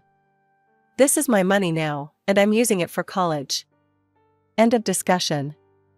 From that moment on, life at home became unbearable. My parents either ignored me completely or snapped at me over the smallest things. The tension was suffocating. After a particularly nasty argument, I called Aunt Maggie in tears and told her everything. "Pack your bags, sweetheart," she said without hesitation. "You're moving in with me." The next day, I stuffed everything I owned into a cab and drove away, watching my childhood home shrink in the rearview mirror. As I pulled up to Aunt Maggie's house, I felt a weight lift off my shoulders. The summer flew by in a whirlwind of preparation, and before I knew it, I was stepping onto the campus of State University. Thanks to my stellar grades and Aunt Maggie's generosity, I'd gotten into the management program I'd always dreamed of. My first day of classes, I felt like I was floating on air. As I sat in my introduction to business lecture, drinking in every word, I couldn't help but think, I made it. I'm really here. Meanwhile, Lily was starting her senior year at her fancy college. I hadn't heard much from her or my parents since I'd moved out, but I tried not to let it bother me. I was too busy reveling in my newfound freedom and the excitement of college life. But then, about a month into the semester, Aunt Maggie called me. "Cameron, dear," she said, her voice hesitant, "I think you should sit down for this." My heart raced as she filled me in on the family drama I'd missed. Apparently, Lily had shown up at home out of the blue, announcing she'd dropped out of college. The reason? She was pregnant. According to Aunt Maggie, Lily had been flippant about the whole thing. "Oh, don't worry," she'd said, tossing her hair. "The baby's father is loaded. We'll be getting married soon." But the story didn't end there. It turned out Lily's boyfriend wasn't as committed as she'd thought. When he found out she'd been sleeping with his friend too, all hell broke loose. "Now they don't even know who the father is," Aunt Maggie sighed. I sat there, phone pressed to my ear, trying to process it all. Part of me felt a twisted sense of satisfaction, the golden child had fallen from her pedestal. But mostly, I just felt sad for Lily and the mess she'd gotten herself into. The saga continued over the next few months. Aunt Maggie kept me updated on all the gossip from the family gatherings I no longer attended. When Lily's baby was born, a DNA test confirmed her boyfriend was indeed the father. But instead of the fairy tale wedding Lily had envisioned, he simply agreed to pay child support. The final blow came when Lily, desperate for work, took a job as a waitress at Uncle Frank's restaurant, the very job my parents had tried to foist on me. As I hung up the phone, I felt a whirlwind of emotions. There was a small, petty part of me that wanted to gloat, to rub my success in my family's faces. But mostly, I just felt a profound sense of gratitude for where I was and how far I'd come. For years flew by in a blur of lectures, exams, and late-night study sessions. Before I knew it, I was walking across the stage at graduation, my hard-earned management degree clutched tightly in my hand. As I scanned the crowd, I saw Aunt Maggie beaming at me, tears of pride in her eyes.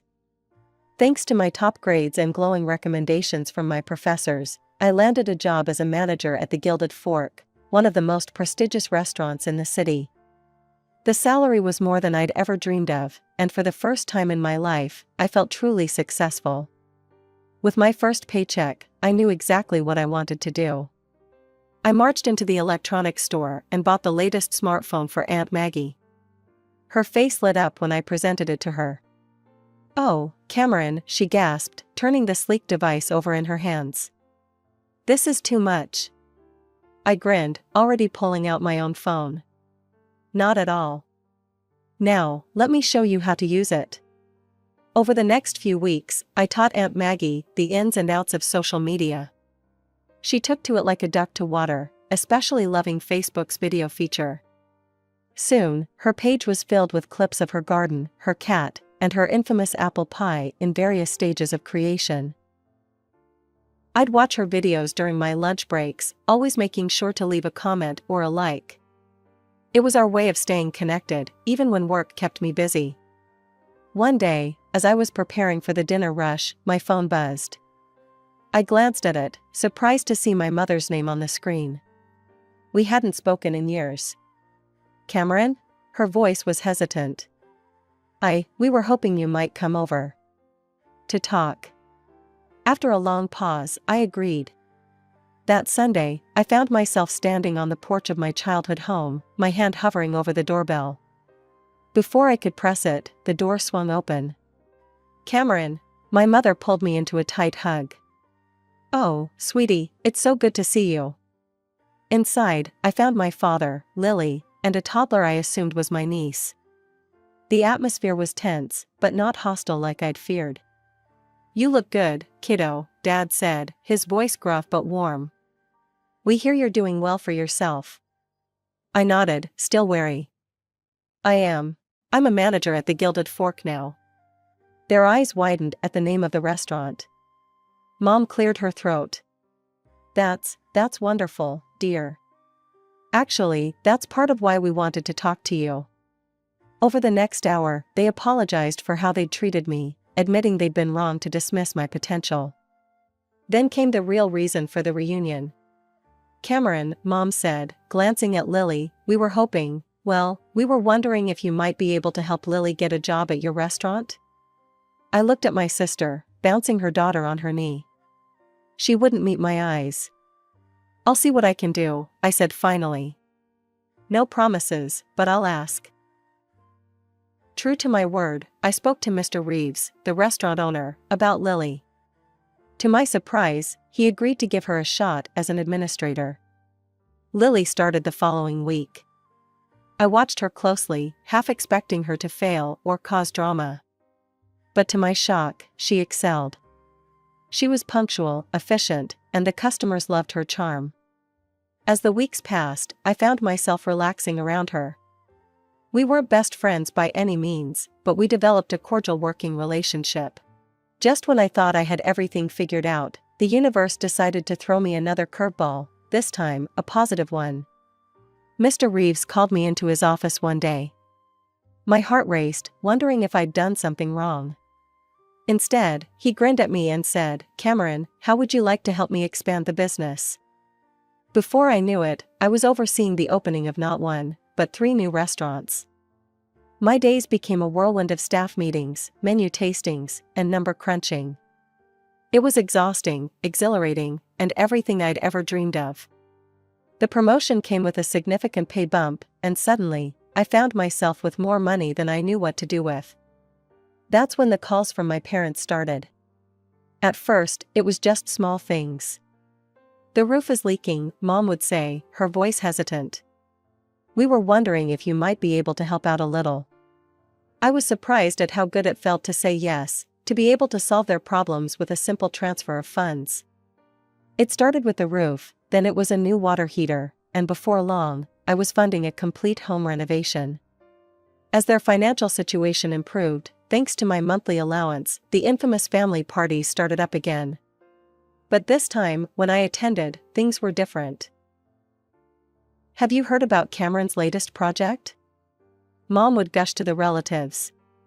She's opening a new restaurant downtown. We're so proud of her. I'd catch Lily's eye across the room, and she'd give me a small smile. She was doing well too, having been promoted to head administrator at the Gilded Fork. My girls, Dad would say, an arm around each of us. Both of them making their old man proud. Part of me wanted to be bitter, to remind them of how they'd treated me before. But a larger part reveled in the warmth of their approval, something I'd craved for so long. As I drove home that night, I felt a sense of contentment wash over me. Finally, after all these years, I had what I'd always wanted, success in my career and the love and appreciation of my family. I was the golden child now, but better than that, I was my own woman, standing on my own 2 feet. It was a lazy Sunday afternoon when my world came crashing down around me. I was scrolling through Facebook, sipping my coffee, when I saw that Aunt Maggie had posted a new video. It was from one of the family gatherings I'd missed due to work commitments. Smiling, I clicked play, expecting to see the usual scenes of laughter and merriment. What I saw instead made my blood run cold. There, in living color, were my parents, their faces flushed with alcohol and self-righteousness. Mom was gesticulating wildly, her voice slurred but unmistakable. And Cameron, that ungrateful little freeloader, she was saying, she barely gives us anything. We're not made of money, you know. Dad chimed in, his face red. That's right. We're doing just fine, thanks to our Lily. She's the one keeping that fancy restaurant afloat. Cameron just rides on her coattails. The video continued, with various relatives nodding along, some even adding their own criticisms. Lily sat in the corner, looking uncomfortable, but not contradicting them. As the video ended, I sat there, stunned. How could they? After everything I'd done for them, all the money I'd given them, how could they turn around and say such awful, untrue things? With shaking hands, I scrolled down to the comments. There, I saw a stream of messages from my parents. Maggie, delete this video right now. You had no right to post this. Take it down immediately. But Aunt Maggie's response made me burst into tears. I don't know how to delete videos, and even if I did, I wouldn't. It's time everyone saw the truth about how you treat Cameron. She's the one supporting you, and this is how you repay her kindness? Shame on you both. I sat there for what felt like hours, replaying the video, reading and rereading the comments. The betrayal cut deep, reopening wounds I thought had long since healed. Finally, I picked up my phone and dialed Aunt Maggie's number. Oh, Cameron, dear, she said when she answered, her voice full of sympathy. I take it you've seen the video? Yeah, I croaked, my voice raw from crying. I can't believe it, Aunt Maggie. How could they? I could hear the anger in her voice as she replied, they've always been like this, Cameron. You just haven't been around to see it. I'm sorry you had to find out this way, but maybe it's for the best. You deserve to know the truth. We talked for hours, Aunt Maggie comforting me as I cycled through shock, anger, and grief. As night fell, I made a decision. I'm cutting them off, I told Aunt Maggie, my voice firm despite the pain in my heart. No more money, no more help. They made their bed, now they can lie in it. The days following the video revelation were some of the hardest of my life. My phone buzzed constantly with messages and calls from my parents, but I couldn't bring myself to answer. Their words, so cruel and untrue, played on a loop in my mind. Finally, after a week of silence, I sent them a brief, cold text. I've seen the video. I know what you really think of me. Don't contact me again. The money stops now. Their responses came flooding in immediately. At first, they were apologetic. Cameron, sweetie, we're so sorry. We didn't mean any of it. Please forgive us. But as the days passed and I maintained my silence, their tune changed. We're your parents. You owe us. Each message twisted the knife deeper, but I stood firm. I'd given them chance after chance, and they'd thrown it all back in my face. It was time to break the cycle. Lily, surprisingly, stayed out of it. At work, she was the model employee, efficient and professional. If she harbored any resentment over the loss of our parents' financial support, she didn't show it. Our interactions remained cordial but distant. "I'm not taking sides," she told me one day after a staff meeting. "It's between you and them." I nodded, appreciating her neutrality even if part of me wished she'd stand up for me. But I understood. She had her own child to think about now. As the weeks turned into months, I found myself leaning heavily on Aunt Maggie. Our Sunday video calls became the highlight of my week. She'd regale me with stories from her garden or her latest baking adventure, providing a much-needed dose of normalcy in the chaos my life had become. "You're doing the right thing, Cameron," she'd assure me when doubts crept in. "Don't let them manipulate you anymore." To my surprise, other relatives began reaching out too. Cousin Sarah, who'd always been kind to me at family gatherings, sent me a heartfelt email. "I saw the video.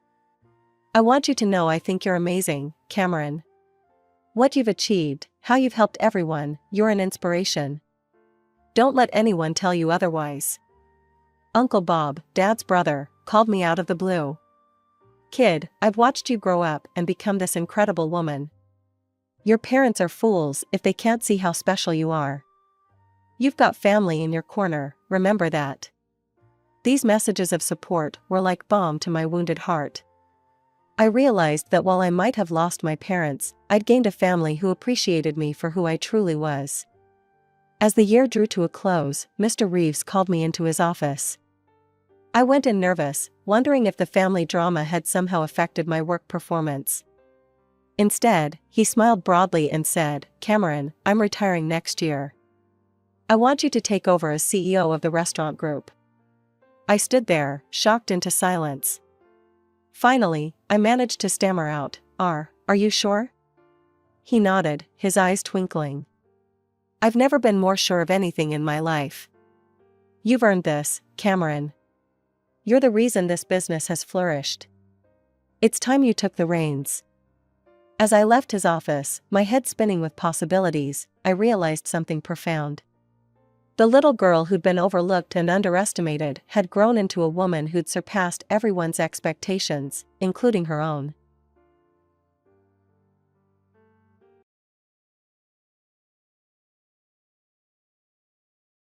My name's Laura. I used to think I had it all figured out. A good job as deputy head of finance at a big company, a husband, and a young son. We weren't rich, but we were comfortable. At least, that's what I thought. My husband, Tom, worked in electronics sales. His income was all over the place. Some months he'd bring home a fat paycheck, others he'd barely scrape by. But we made it work. For 7 years, we'd been saving up to buy a house. It wasn't easy, but I was determined. Every spare penny went into our savings account. I'd clip coupons, buy generic brands, cook at home instead of eating out.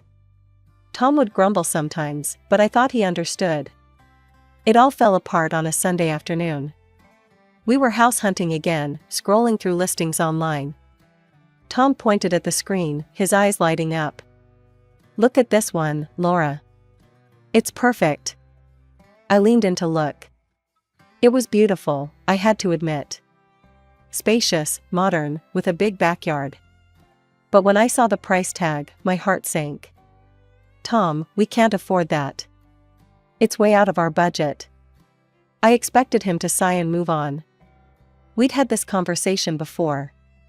But this time, something in him snapped. "Of course we can't afford it," he shouted, slamming his laptop shut. "We can never afford anything. All you do is save, save, save."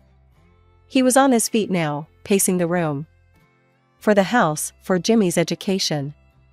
But where's the payoff, huh? When do we get to actually enjoy life?" "Tom, calm down." "No, I won't calm down. I'm sick of this, Laura. Sick of pinching pennies, sick of never going anywhere nice, sick of wearing the same old clothes year after year. I deserve better than this. I deserve a better life, and a better wife. His words hit me like a slap in the face. I felt my cheeks burning, tears pricking at my eyes. But I swallowed hard, refusing to let them fall. "Tom, please," I said, trying to keep my voice calm. "Just take a deep breath.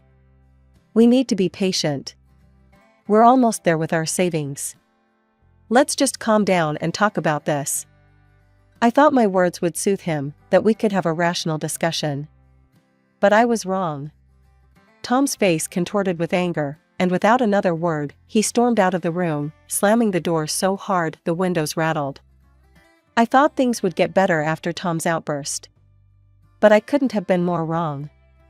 The next day, Tom came home with shopping bags full of designer clothes and a brand new smartwatch. I stared at him, confused. "What's all this?" I asked. He shrugged, a defiant glint in his eye. "Just treating myself."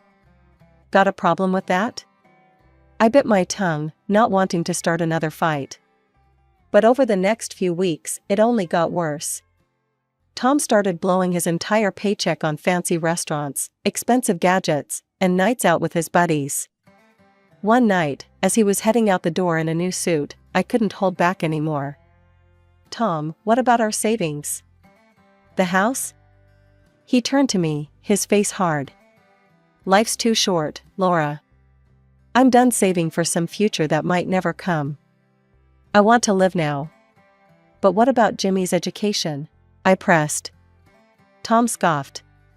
"My parents didn't pay for my education, and I turned out fine. He can get loans or scholarships.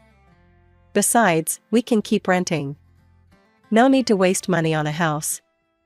I felt like I was talking to a stranger. This wasn't the man I married. As the weeks turned into months, Tom's behavior got more and more outrageous. He started staying out late nearly every night.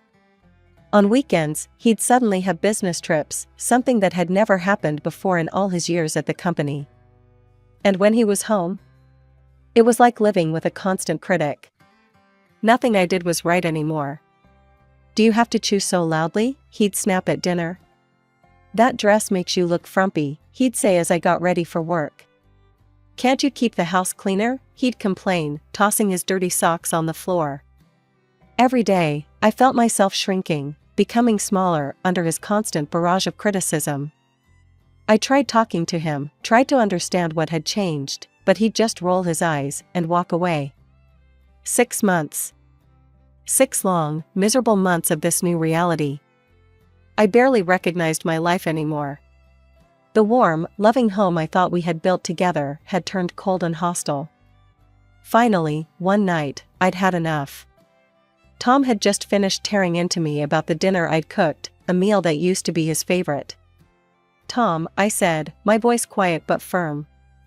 "I think we need to live separately for a while." I expected argument, maybe even remorse. What I didn't expect was the look of relief that washed over his face. "Yeah," he said, nodding. "I think that's a good idea." His easy agreement felt like a punch to the gut. But it also confirmed what I'd been fearing for months: the man I loved, the life we'd built together, was already gone. The days after Tom left were a strange mix of loneliness and peace. I told myself this separation was temporary. That Tom would realize what he was missing, face the harsh realities of life on his own, and come back, appreciating everything we'd built together. I was so naive. It was a Tuesday evening when my phone started buzzing nonstop. At first, I ignored it, focusing on helping Jimmy with his homework. But when the notifications kept coming, I decided to check.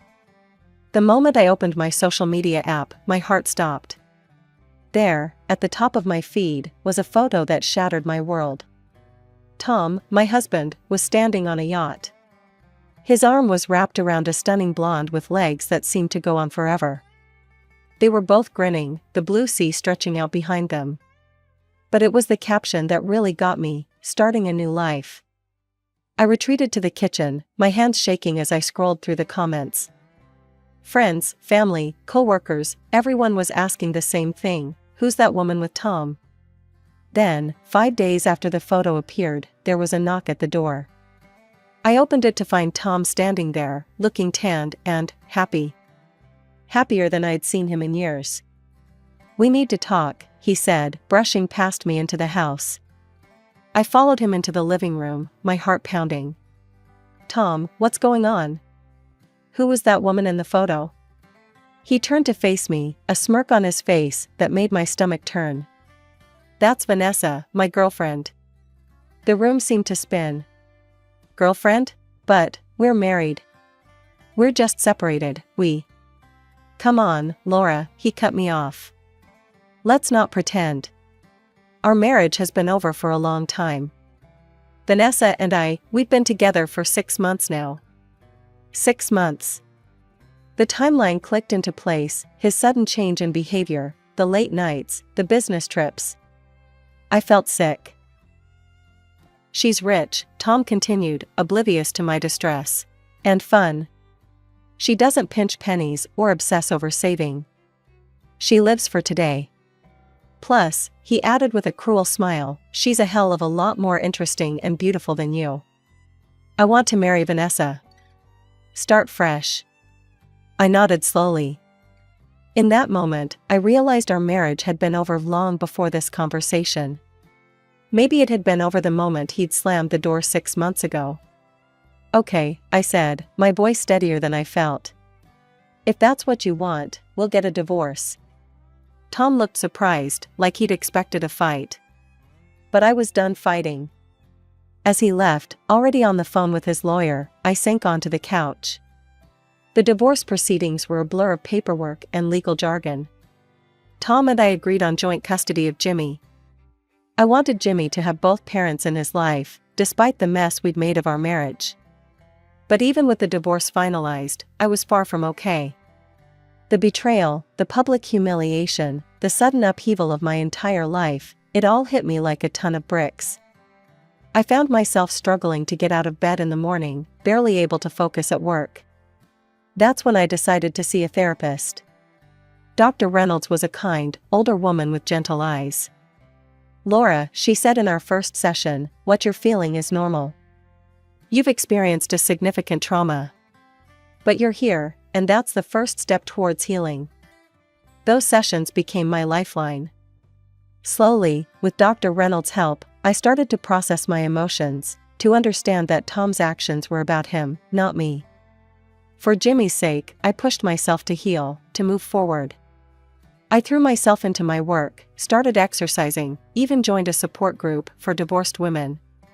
Bit by bit, I felt myself emerging from the fog of depression. Then Tom married Vanessa. I tried to be happy for Jimmy, he seemed to like her well enough. But things started to change. It began innocently enough. Tom asked to have Jimmy for a weekend here, an extra day there. I agreed, wanting to encourage their relationship. But soon, those weekends turned into weeks. "Jimmy," I asked one day, "don't you want to spend more time here at home?" He shrugged, not meeting my eyes. "Dad's place is more fun." That should have been my first warning sign. But I brushed it off, telling myself it was natural for a boy to want to spend time with his father.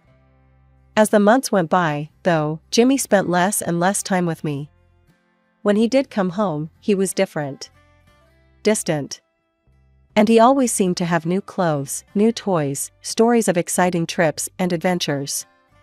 Finally, after yet another weekend where Jimmy begged to stay at his dad's, I sat him down for a talk. "Honey, what's going on? Don't you like being here anymore?" Jimmy fidgeted, still not meeting my eyes. "It's just, Dad and Mom let me do whatever I want." "Mom?" I echoed, confused. "Yeah, Vanessa. She buys me cool stuff all the time. We go to amusement parks and fancy restaurants. It's way more fun than here." His words felt like a slap in the face. "Jimmy, you know we can't afford." "That's the problem," he burst out. "You never want to spend money on anything fun. It's always save this, budget that. Dad says you're stuck in the past, always worrying about the future instead of living now." Things spiraled quickly after that. Jimmy started refusing to come home at all. When he did, he'd complain constantly, comparing my modest home unfavorably to Tom and Vanessa's lavish lifestyle. The final blow came on a rainy Tuesday. I'd been trying for days to get Jimmy to come home for dinner. When he finally arrived, he took one look around our living room and sneered.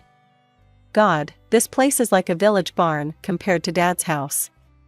I don't want to live here anymore." The months slipped by, each one harder than the last.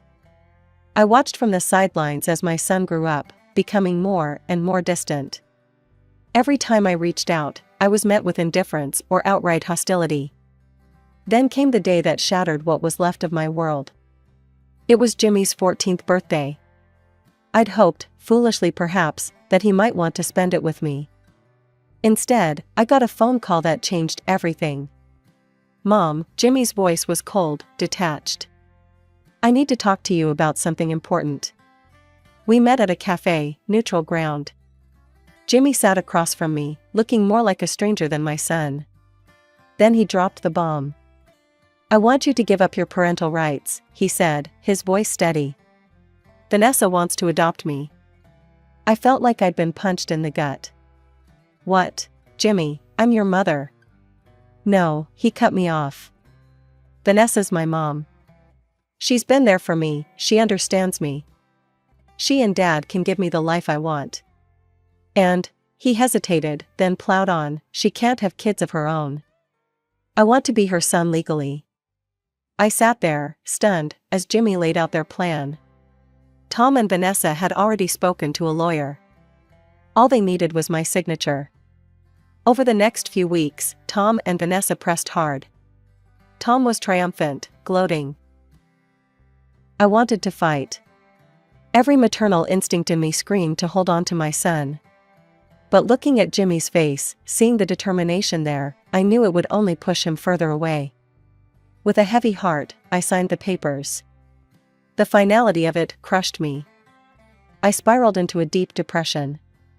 If it hadn't been for my mother, I'm not sure I would have survived. She moved in with me, forcing me to eat, to get out of bed, to keep living. Slowly, painfully, I started to rebuild my life. I threw myself into work, started volunteering at a local animal shelter. Anything to fill the void left by Jimmy's absence. 3 years after the divorce, I met David. He was kind, successful, and patient. He listened as I poured out my story, offering support without judgment. When David proposed, I surprised myself by saying yes. As we exchanged vows, I felt a mix of joy and sadness. This wasn't the life I'd planned, but maybe it was the life I was meant to have. Just when I thought I had my new life figured out, I discovered I was pregnant. The news hit me like a tidal wave of emotions, joy, fear, excitement, and a twinge of sadness as I remembered the son I'd lost. David was over the moon. He'd always wanted children, but had never had the chance. We threw ourselves into preparing for the baby, transforming one of the rooms in our new house into a nursery. Oh, the house. It was everything I'd ever dreamed of and more. Spacious, with a beautiful garden and a view that took my breath away every morning. As I stood in the kitchen, my hand resting on my growing belly, I couldn't help but think how different this was from the life I'd had before. I tried not to think about Jimmy. He never called, never answered my messages. But I couldn't help myself from checking his social media accounts. At first, I told myself it was just to make sure he was okay. But as I scrolled through photos of lavish parties, expensive cars, and exotic vacations, I felt a growing unease. The carefree boy I'd raised was gone, replaced by a young man who seemed to value wealth and status above all else. I watched with a heavy heart as he posted about peasants who couldn't afford designer clothes, or complained about having to interact with common people at events. The final straw came when he shared a rant about how people below his level shouldn't be allowed in certain clubs. That day, with tears in my eyes, I unfollowed his accounts. It hurt too much to see what he'd become. Months passed, and our daughter, Emily, came into the world. As I looked into her tiny face, I silently promised her that I would never let her go, never let anyone take her from me. As Emily grew, we started taking family trips. Nothing extravagant, just weekend getaways to the beach or visits to nearby cities. I loved watching Emily's eyes light up at new experiences, hearing her delighted giggles as David swung her around in the waves. Life settled into a happy routine. I'd almost forgotten what it felt like to be constantly on edge, always worried about money or the next argument.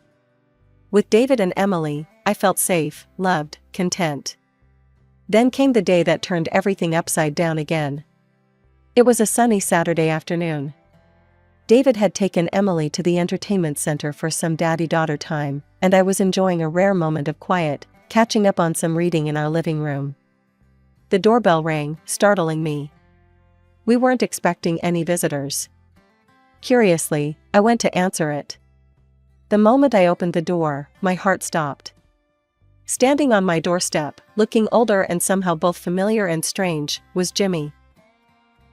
He was taller now, his boyish features sharpened into those of a young man. He was dressed expensively, a gold watch glinting on his wrist. But it was his eyes that caught me. They were hard, calculating, so different from the warm brown eyes I remembered. "Hey, Mom," he said, his voice deeper than I remembered. "Long time no see." I stood frozen, unable to speak. Jimmy's eyes roamed past me, taking in the foyer with its high ceilings and elegant decor. He let out a low whistle. "Wow, nice place you've got here. Looks like you're not doing too bad for yourself." His tone was casual, almost mocking. I felt a chill run down my spine. "Jimmy," I finally managed to stammer. "What are you doing here? How did you find me?" He shrugged, a smirk playing on his lips. "Grandma told me." "Don't worry, I had to work hard to get it out of her. She's quite protective of you." I made a mental note to thank my mother later. And to have a serious talk with her about boundaries. "Can I come in?" Jimmy asked, not waiting for an answer as he brushed past me into the house. I stood in the living room, watching as Jimmy sauntered in and sprawled across our pristine white couch like he owned the place. "What happened, Jimmy? Why are you here?" I asked, trying to keep my voice steady. He let out a bitter laugh. "Oh, it's a real soap opera, Mom. Turns out my dear old stepmom wasn't as devoted as we all thought. Vanessa divorced Dad and kicked us both out of the house. Can you believe it? That impudent, gold-digging witch found herself a younger model and decided she didn't need us anymore." I winced at his crude language, but he was on a roll now. "Guess I bet on the wrong horse, huh?" He looked at me pointedly. "Should have stuck with good old reliable Mom instead of chasing the high life with that bitch." His words stung, bringing back all the pain of his rejection. But before I could respond, he switched gears. "But hey, water under the bridge, right? You're still my mom. We've got a lot of lost time to make up for." His tone was jovial, but there was something calculating in his eyes that made me uneasy. I took a deep breath. "Jimmy, I'm not sure it's that simple. You chose to cut me out of your life. Legally, I'm not your mother anymore." He waved his hand dismissively. "Technicalities. Blood is thicker than water and all that crap. Besides," he grinned, "think of all the money you saved not having to raise me these past few years. It's only fair you share some of that now, right?" And there it was. The real reason for his sudden reappearance in my life. "I'm sorry, Jimmy, but I can't just give you money," I said firmly. "I have responsibilities here. I have a daughter to raise." "Oh, so you replaced me, huh?" he interrupted, his laugh ugly and bitter. "Got yourself a shiny new kid and forgot all about your firstborn?" I felt my temper rising, but fought to stay calm. "It's not like that, Jimmy. Look, if you need help, maybe I could talk to David about getting you a job." "A job?" he scoffed, cutting me off again. "I don't need a job, I need cash." "Come on, Mom, you owe me." "I don't owe you anything," I said, my voice finally hardening. "You made your choice years ago. I'm sorry you're in a tough situation, but I can't just hand over money to you." His face darkened, all pretense of friendliness vanishing. "You selfish, fat witch," he snarled, jumping to his feet. "Dad was right to leave you. You're nothing but a nasty old hag who cares more about her bank account than her own son." Before I could respond, he stormed out, slamming the door so hard a picture fell off the wall. I sank onto the sofa, my legs no longer able to support me. Tears welled up in my eyes, spilling over as great, heaving sobs racked my body. This angry, entitled young man, how could this be my Jimmy? Where had I gone wrong? Was this my fault for not fighting harder to keep him? Or was this the inevitable result of the lifestyle Tom and Vanessa had given him? I don't know how long I sat there crying. All I know is that when I heard David's key in the lock, I hurriedly wiped my eyes, not wanting to worry him or Emily. But as soon as David walked in, Emily toddling beside him, he took one look at my face and knew something was wrong. "Laura, what happened?" he asked, concern etched on his features. I looked at my husband, then at my daughter, her innocent face turned up to me in confusion at seeing Mommy upset. In that moment, I made a decision. This was my family now. Jimmy had made his choice long ago, and I couldn't let his reappearance destroy the life I'd rebuilt. The morning after Jimmy's unexpected visit, my phone rang. It was my mother, her voice a mix of worry and excitement. "Laura, Jimmy came to see me. He needed money, so I lent him some. I thought you'd want to know he's okay." My heart sank. "Mom, please, don't give him any more money. He's not the Jimmy we knew. He doesn't want to work, he just wants easy money. Promise me you won't give him any more." After hanging up, I sat at the kitchen table, my head in my hands. I knew this wasn't over. Sure enough, a few days later, my mother called again, this time terrified. Jimmy had come back, demanding more money. When she refused, he became aggressive, shouting and pounding on her door. That was the last straw. David and I immediately sprang into action. We left Emily with David's parents and moved into my mother's house for the week. We took turns staying awake, always on guard. The confrontation we'd been dreading finally came on a rainy Thursday night. Jimmy showed up, clearly drunk, pounding on the door and shouting for money. I opened the door, David right behind me. "Jimmy, you need to leave, now." His eyes were wild, unfocused. "Not until I get what's mine." He lunged forward, but David blocked him. "I'm warning you," Jimmy slurred, "I'll make you all sorry if you don't give me what I want." That's when David called the police. As we waited for them to arrive, Jimmy continued to rant and threaten us. My mother cowered in the background, clutching her chest. The sight of her fear and pain broke my heart. When the police arrived, they quickly subdued Jimmy and took him away. As the patrol car drove off, I felt a strange mix of relief and sadness. Later that night, I reached out to Tom on social media, hoping he might be able to help Jimmy. His response was cold. "Not my problem anymore. Vanessa left me, took everything. I've got my own issues to deal with. Jimmy's on his own." Reading his words, I felt the last threads of my old life finally snap. The next day, I went to court and filed for a restraining order against Jimmy. It was the hardest thing I've ever done, but I knew it was necessary to protect my family. Months passed, then years. We never saw Jimmy again. Sometimes I'd lie awake at night, wondering where he was, if he was okay. But gradually, those sleepless nights became less frequent. Life went on. Emily grew into a bright, curious little girl. David's business flourished. One sunny afternoon, as I watched David pushing Emily on the swing in our backyard, I felt a profound sense of peace wash over me. This was my life now, not perfect, but filled with love, laughter, and joy.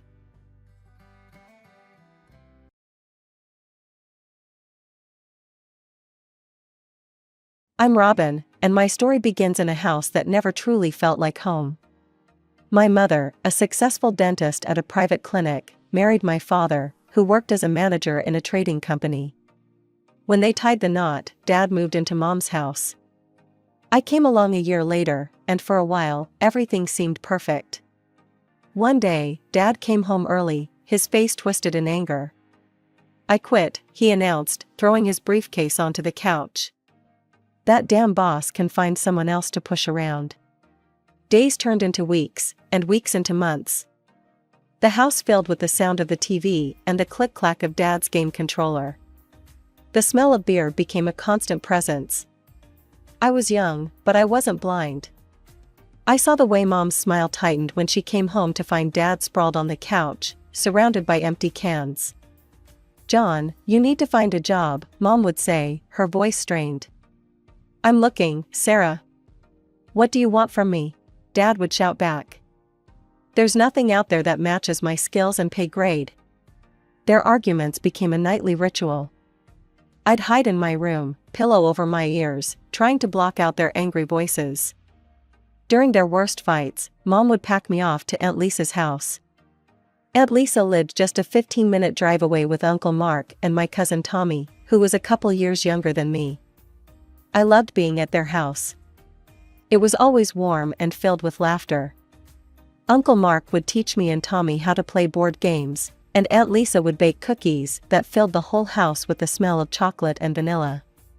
"You know you're always welcome here, sweetie," Aunt Lisa would whisper to me as she tucked me in at night. No matter what. Those words were a lifeline. As much as I loved my parents, being at Aunt Lisa's felt more like home than my own house ever did. One day, after a particularly nasty fight, I overheard Mom talking to Aunt Lisa in the kitchen. "I don't know how much longer I can do this, Lisa," Mom sobbed. "But I have to try, for Robin's sake."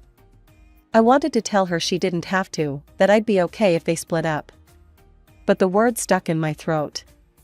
I was just a kid, after all. What did I know about marriage and love? Little did I know, things were about to get a whole lot more complicated. Dad finally got a job, but it came with a catch: lots of business trips. At first, it seemed like a blessing. When Dad was away, the house was peaceful.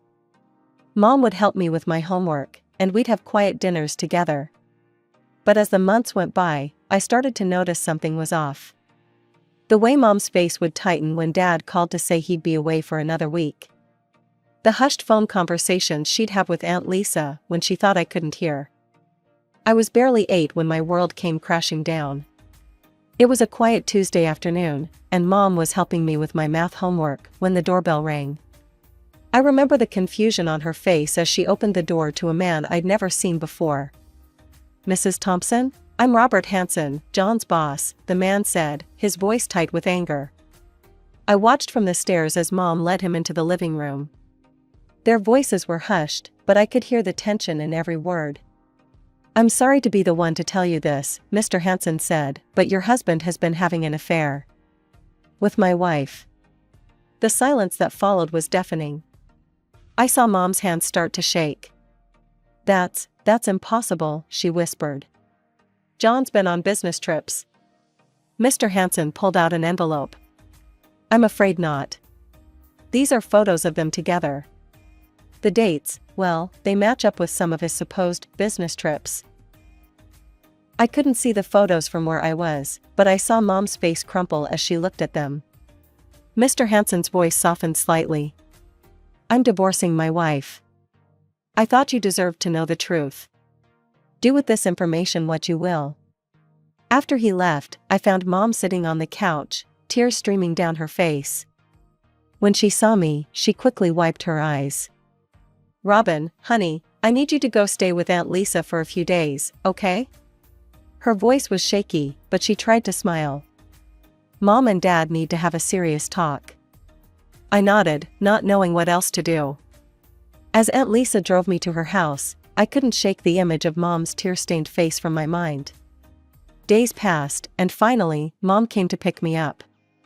Dad wasn't with her. "Where's Dad?" I asked as we drove home. Mom's knuckles whitened on the steering wheel. "Dad and we're going to be living apart for a while, sweetheart. We're getting a divorce." I felt a mix of relief and sadness wash over me. For a while, it seemed like things might get better. Mom and I settled into a new routine, just the two of us. But then, everything changed again. It started with Mom feeling tired all the time. Then came the day she found a lump. I remember sitting in the doctor's office, holding Mom's hand as the doctor said the word that would change our lives forever: cancer. "We'll fight this, Robin," Mom said, her voice stronger than I'd ever heard it. Together.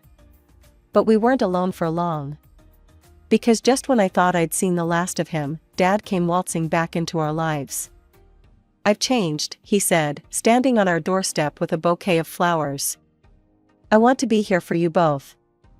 I wanted to slam the door in his face, but Mom let him in. She was too tired, too scared to fight anymore. Life took on a surreal quality after Mom's diagnosis. Our once orderly home became a whirlwind of doctor's appointments, chemotherapy sessions, and Dad's attempts at playing caretaker. "I quit my job," Dad announced one day, puffing out his chest like he deserved a medal. "Someone needs to take Sarah to her treatments and look after you, Robin." I wanted to believe him. I really did. But even at 9 years old, I could see through his act. The house grew messier by the day, with Dad only bothering to clean when Mom was due back from the hospital. "Robin, sweetie, can you tidy up a bit?" he'd ask, not even looking up from his phone. "Your mom's coming home tomorrow." I did my best, but what could a 9-year-old really do? The dishes piled up, laundry overflowed, and dust gathered on every surface. I wanted to tell Mom, to ask for help, but I couldn't bear to add to her worries. One day, I overheard Aunt Lisa talking to Uncle Mark in hushed tones. "Can you believe that bastard?" she hissed. "He didn't quit, he got fired. His boss kicked him out for sleeping with his wife." My heart sank. It was just another lie in a long string of deceptions. Then came the day that shattered what little faith I had left in my father. Aunt Lisa was driving me home early, Mom was in the hospital for another round of chemo, and Dad was supposed to be waiting for me. We walked into the house without knocking. The sound of giggles and creaking bed springs filled the air. Aunt Lisa's face turned red with fury as we stood there, frozen in the hallway. "John Thompson," she bellowed. "Get your ass out here right now." Dad stumbled out of the bedroom, hastily zipping up his pants. Behind him, a woman I recognized as Mr. Hansen's ex-wife peeked out, clutching a sheet to her chest. "Lisa," Dad said, his voice annoyingly casual. "You're early." Aunt Lisa was shaking with rage. "How dare you? Your wife is fighting for her life, and you're here, you're..." Dad just smirked. "Come on, Lisa. Sarah's sick. A man has needs." I felt sick to my stomach. Aunt Lisa opened her mouth to yell again, but Dad cut her off. "You won't tell Sarah about this," he said, his voice suddenly cold. "It would only make her condition worse. You wouldn't want that on your conscience, would you?" Aunt Lisa's face paled. She grabbed my hand and pulled me out of the house. "I'm so sorry you had to see that, Robin," she said as we drove away. "Your father, he's not a good man." I nodded, feeling numb. "I know," I whispered. "I don't love him anymore." For the next year, I lived in a state of constant tension. I'd go to school, pretending everything was normal. I'd visit Mom in the hospital, holding her hand and telling her about my day, carefully omitting anything about Dad. And then, one cold autumn morning, the call came. Mom was gone. I felt like I was drowning, gasping for air in a world that suddenly made no sense. Aunt Lisa held me as I sobbed, while Dad just stood there, looking almost relieved. The day we buried Mom was the hardest of my life. I stood there, numb and hollow, as they lowered her casket into the ground. Dad put on quite a show, sniffling and dabbing at his eyes with a handkerchief. A week after the funeral, we met with Mom's lawyer. I sat there, picking at a loose thread on my black dress, as the lawyer cleared his throat and began to read. "To my beloved daughter, Robin," he said, "I leave all my worldly possessions, including our family home and all my savings." The room went dead silent. I looked up, confused, to see Dad's face turning an ugly shade of purple. "What the hell?" he exploded. "That can't be right." I'm her husband. The lawyer adjusted his glasses. I'm afraid it's all very clear, Mr. Thompson. Your daughter inherits everything. She'll be able to manage the property from the age of 18. Dad whirled on Aunt Lisa, who was sitting beside me. He snarled. You put her up to this, didn't you? Poisoned her against me. Aunt Lisa just looked at him, her eyes cold. Sarah knew you, John. She knew you better than you think. We left the office with Dad still ranting. For the next few days, he barely looked at me, like I was the one who had betrayed him. But I was too lost in my grief to care. 3 months crawled by. I was sitting in my room one afternoon, flipping through an old photo album, when I heard unfamiliar laughter from downstairs. Curious, I crept down to find Dad in the living room with a woman I recognized all too well, his mistress, Mr. Hansen's ex-wife. Robin, Dad said, his voice falsely cheery. Come meet Candy. She's going to be living with us now. Candy gave me a wide, fake smile. Hi, sweetie. You should call me Mom from now on, okay? I felt like I'd been punched in the gut. She is not my mother, I spat out. Over the next few days, Candy went on a rampage through our house. I watched, helpless and furious, as she packed away all of Mom's photos, her knickknacks, everything that made the house feel like home. We need to make room for our new family, she chirped, ignoring my glare as she shoved another box of Mom's things into the attic. I retreated to my room, clutching the few photos of Mom I'd managed to save. As I sat there, surrounded by the last remnants of my mother's presence, I made a silent promise: I won't let them erase Mom. Life in what used to be my home became increasingly unbearable. Dad and Candy settled into a lifestyle of lazy indulgence that made my stomach turn. They never worked a day, content to live off the rent from Candy's apartment and the monthly allowance that came into my account, money Mom had left for my care. See, Robin? Dad would say, sprawled on the couch with a beer in hand. This is the good life. No need to work ourselves to death like your mother did. Candy was no better. She'd spend hours online shopping, boxes of clothes and makeup arriving almost daily. We deserve nice things, she'd say, modeling yet another new dress. Meanwhile, I was growing out of my clothes, my shoes falling apart. When I'd ask for money for new ones, Dad would scowl. Christ, Robin, do you ever stop growing? Do you know how expensive it is to raise a teenager? They'd go on lavish vacations, leaving me behind with Aunt Lisa and Uncle Mark. Part of me was relieved to escape the toxic atmosphere at home, but another part felt the sting of rejection. As my 16th birthday approached, I realized I couldn't rely on Dad for anything anymore. I needed my own money, my own independence.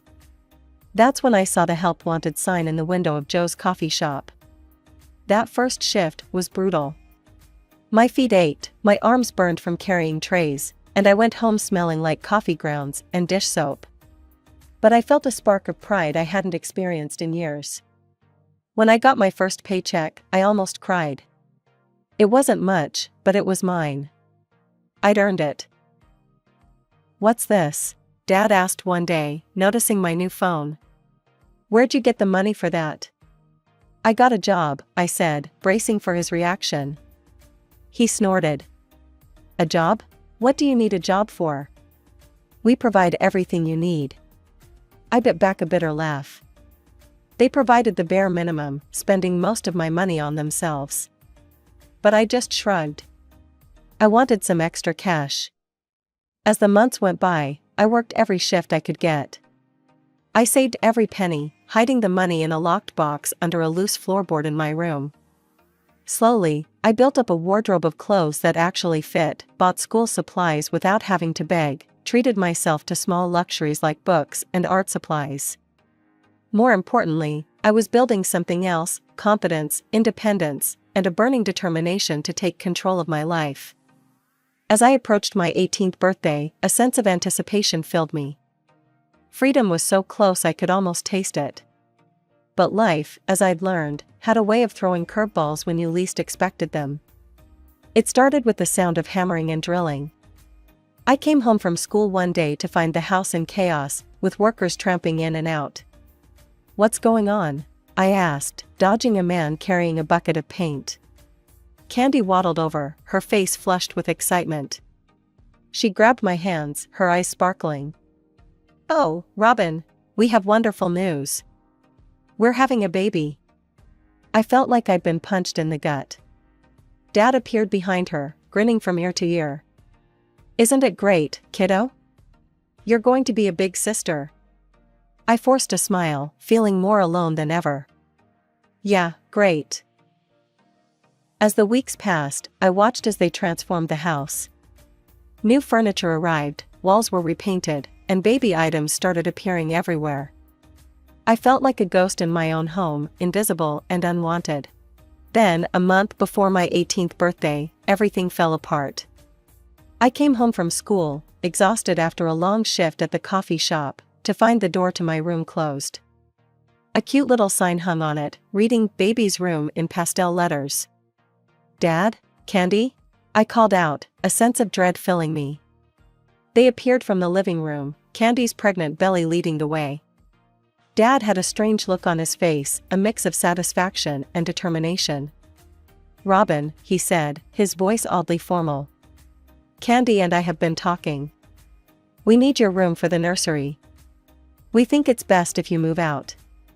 The world seemed to tilt on its axis. Move out?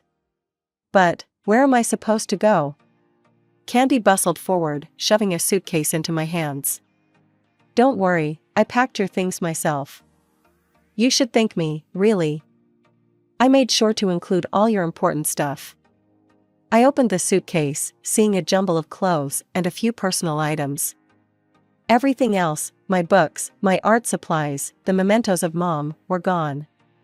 But this is my home," I stammered, tears welling up in my eyes. Dad's face hardened. "Not anymore. It's time for you to grow up, Robin." I fled, suitcase in hand, tears streaming down my face. I found myself at Aunt Lisa's doorstep, sobbing as I told her what happened. Aunt Lisa's face turned stormy. Those. She took a deep breath, visibly calming herself. "Don't worry, sweetie. You'll stay with us. This isn't over."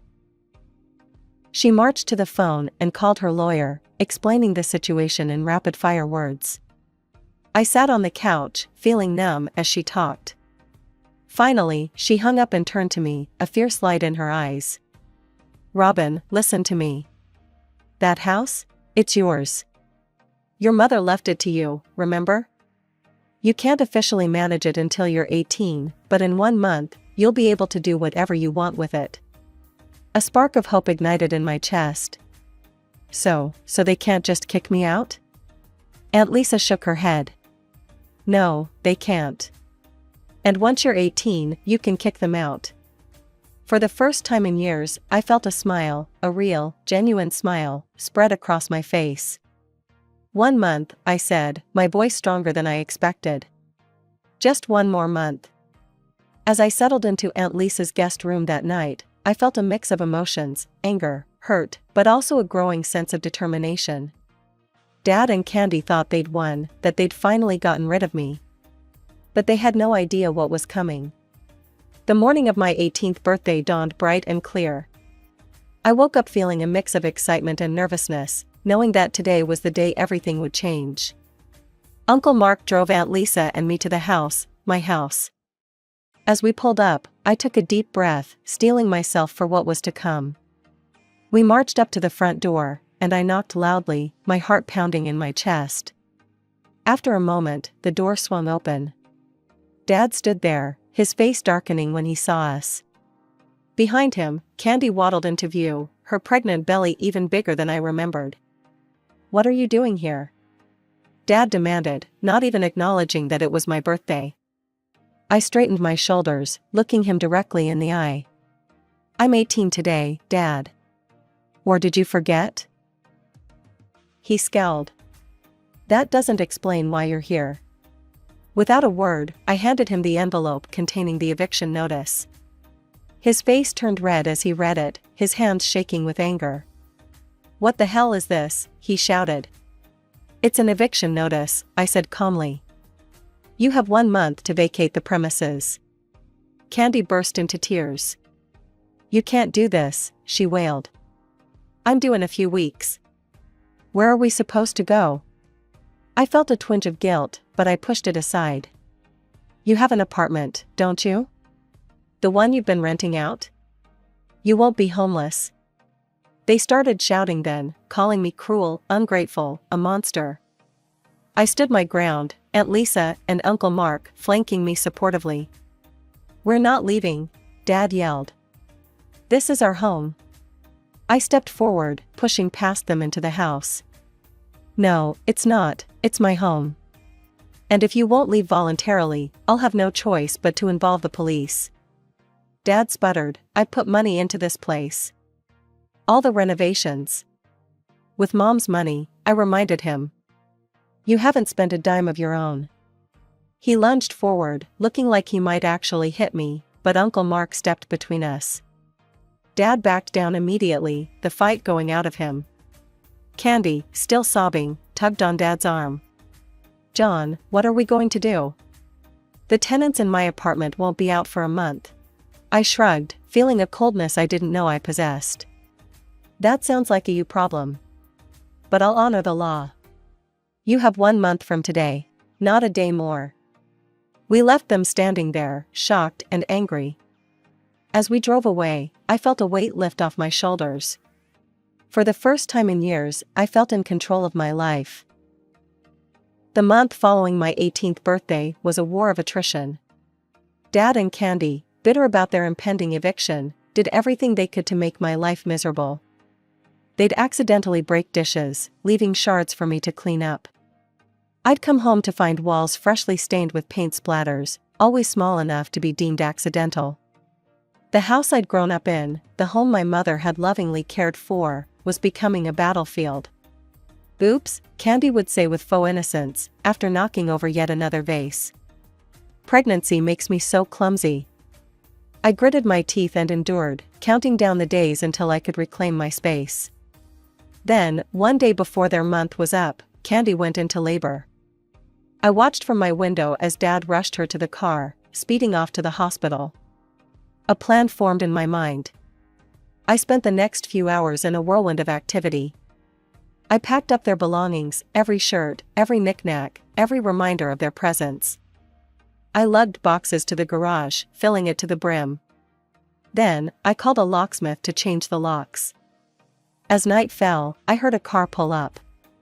Angry voices filled the air, followed by pounding on the door. "Robin, open this door right now," Dad's voice boomed. I stood on the other side, heart racing but resolve firm. "Your month is up. You need to leave." "Are you insane?" he shouted. "We have a newborn baby. You can't do this." Candy's wails joined the cacophony. "Please, Robin, have a heart." For a moment, I hesitated. But then I remembered all the times they'd shown me no mercy, no consideration. "Your things are in the garage," I called out. "I suggest you take them and go to your apartment. If you're not gone in an hour, I'm calling the police." They hurled insults at me, calling me every name in the book. But I stood firm. An hour later, I watched from the window as they loaded their things into their car, Dad red-faced with fury, Candy cradling their newborn and shooting me venomous glares. As they drove away, I felt a complex mix of emotions, relief, sadness, and a sense of finality. A chapter of my life had closed, and a new one was beginning. The next few weeks were a blur of activity. I cleaned the house from top to bottom, erasing every trace of Dad and Candy's presence. I restored Mom's photos to their rightful places, feeling her presence with me as I reclaimed our home. When it came time for college, I made the decision to live in the dorms. I wanted to experience life, to be around people my age after years of isolation. "Are you sure you want to rent out the house?" Aunt Lisa asked as she helped me move into my dorm room. I nodded. "It's the practical thing to do. Plus, I don't think I'm ready to live there full-time yet. Too many memories." She squeezed my shoulder. "I understand. Don't worry, I'll keep an eye on the place for you. As I settled into college life, I felt a freedom I'd never known before. I made friends, joined clubs, threw myself into my studies. The weight I'd been carrying for years slowly began to lift. One evening, as I sat in my dorm room studying, my phone buzzed with a text from Dad. It was the first I'd heard from him since the eviction. "Candy and I are struggling," it read. "The baby needs things. Can you help us out?" I stared at the message for a long moment, a whirlwind of emotions coursing through me. Then, with a decisive click, I blocked his number. Some might call it cruel, but I knew it was necessary. I couldn't heal if I kept that toxicity in my life. Mom had given me the tools to build a better future, and I intended to honor her memory by doing just that.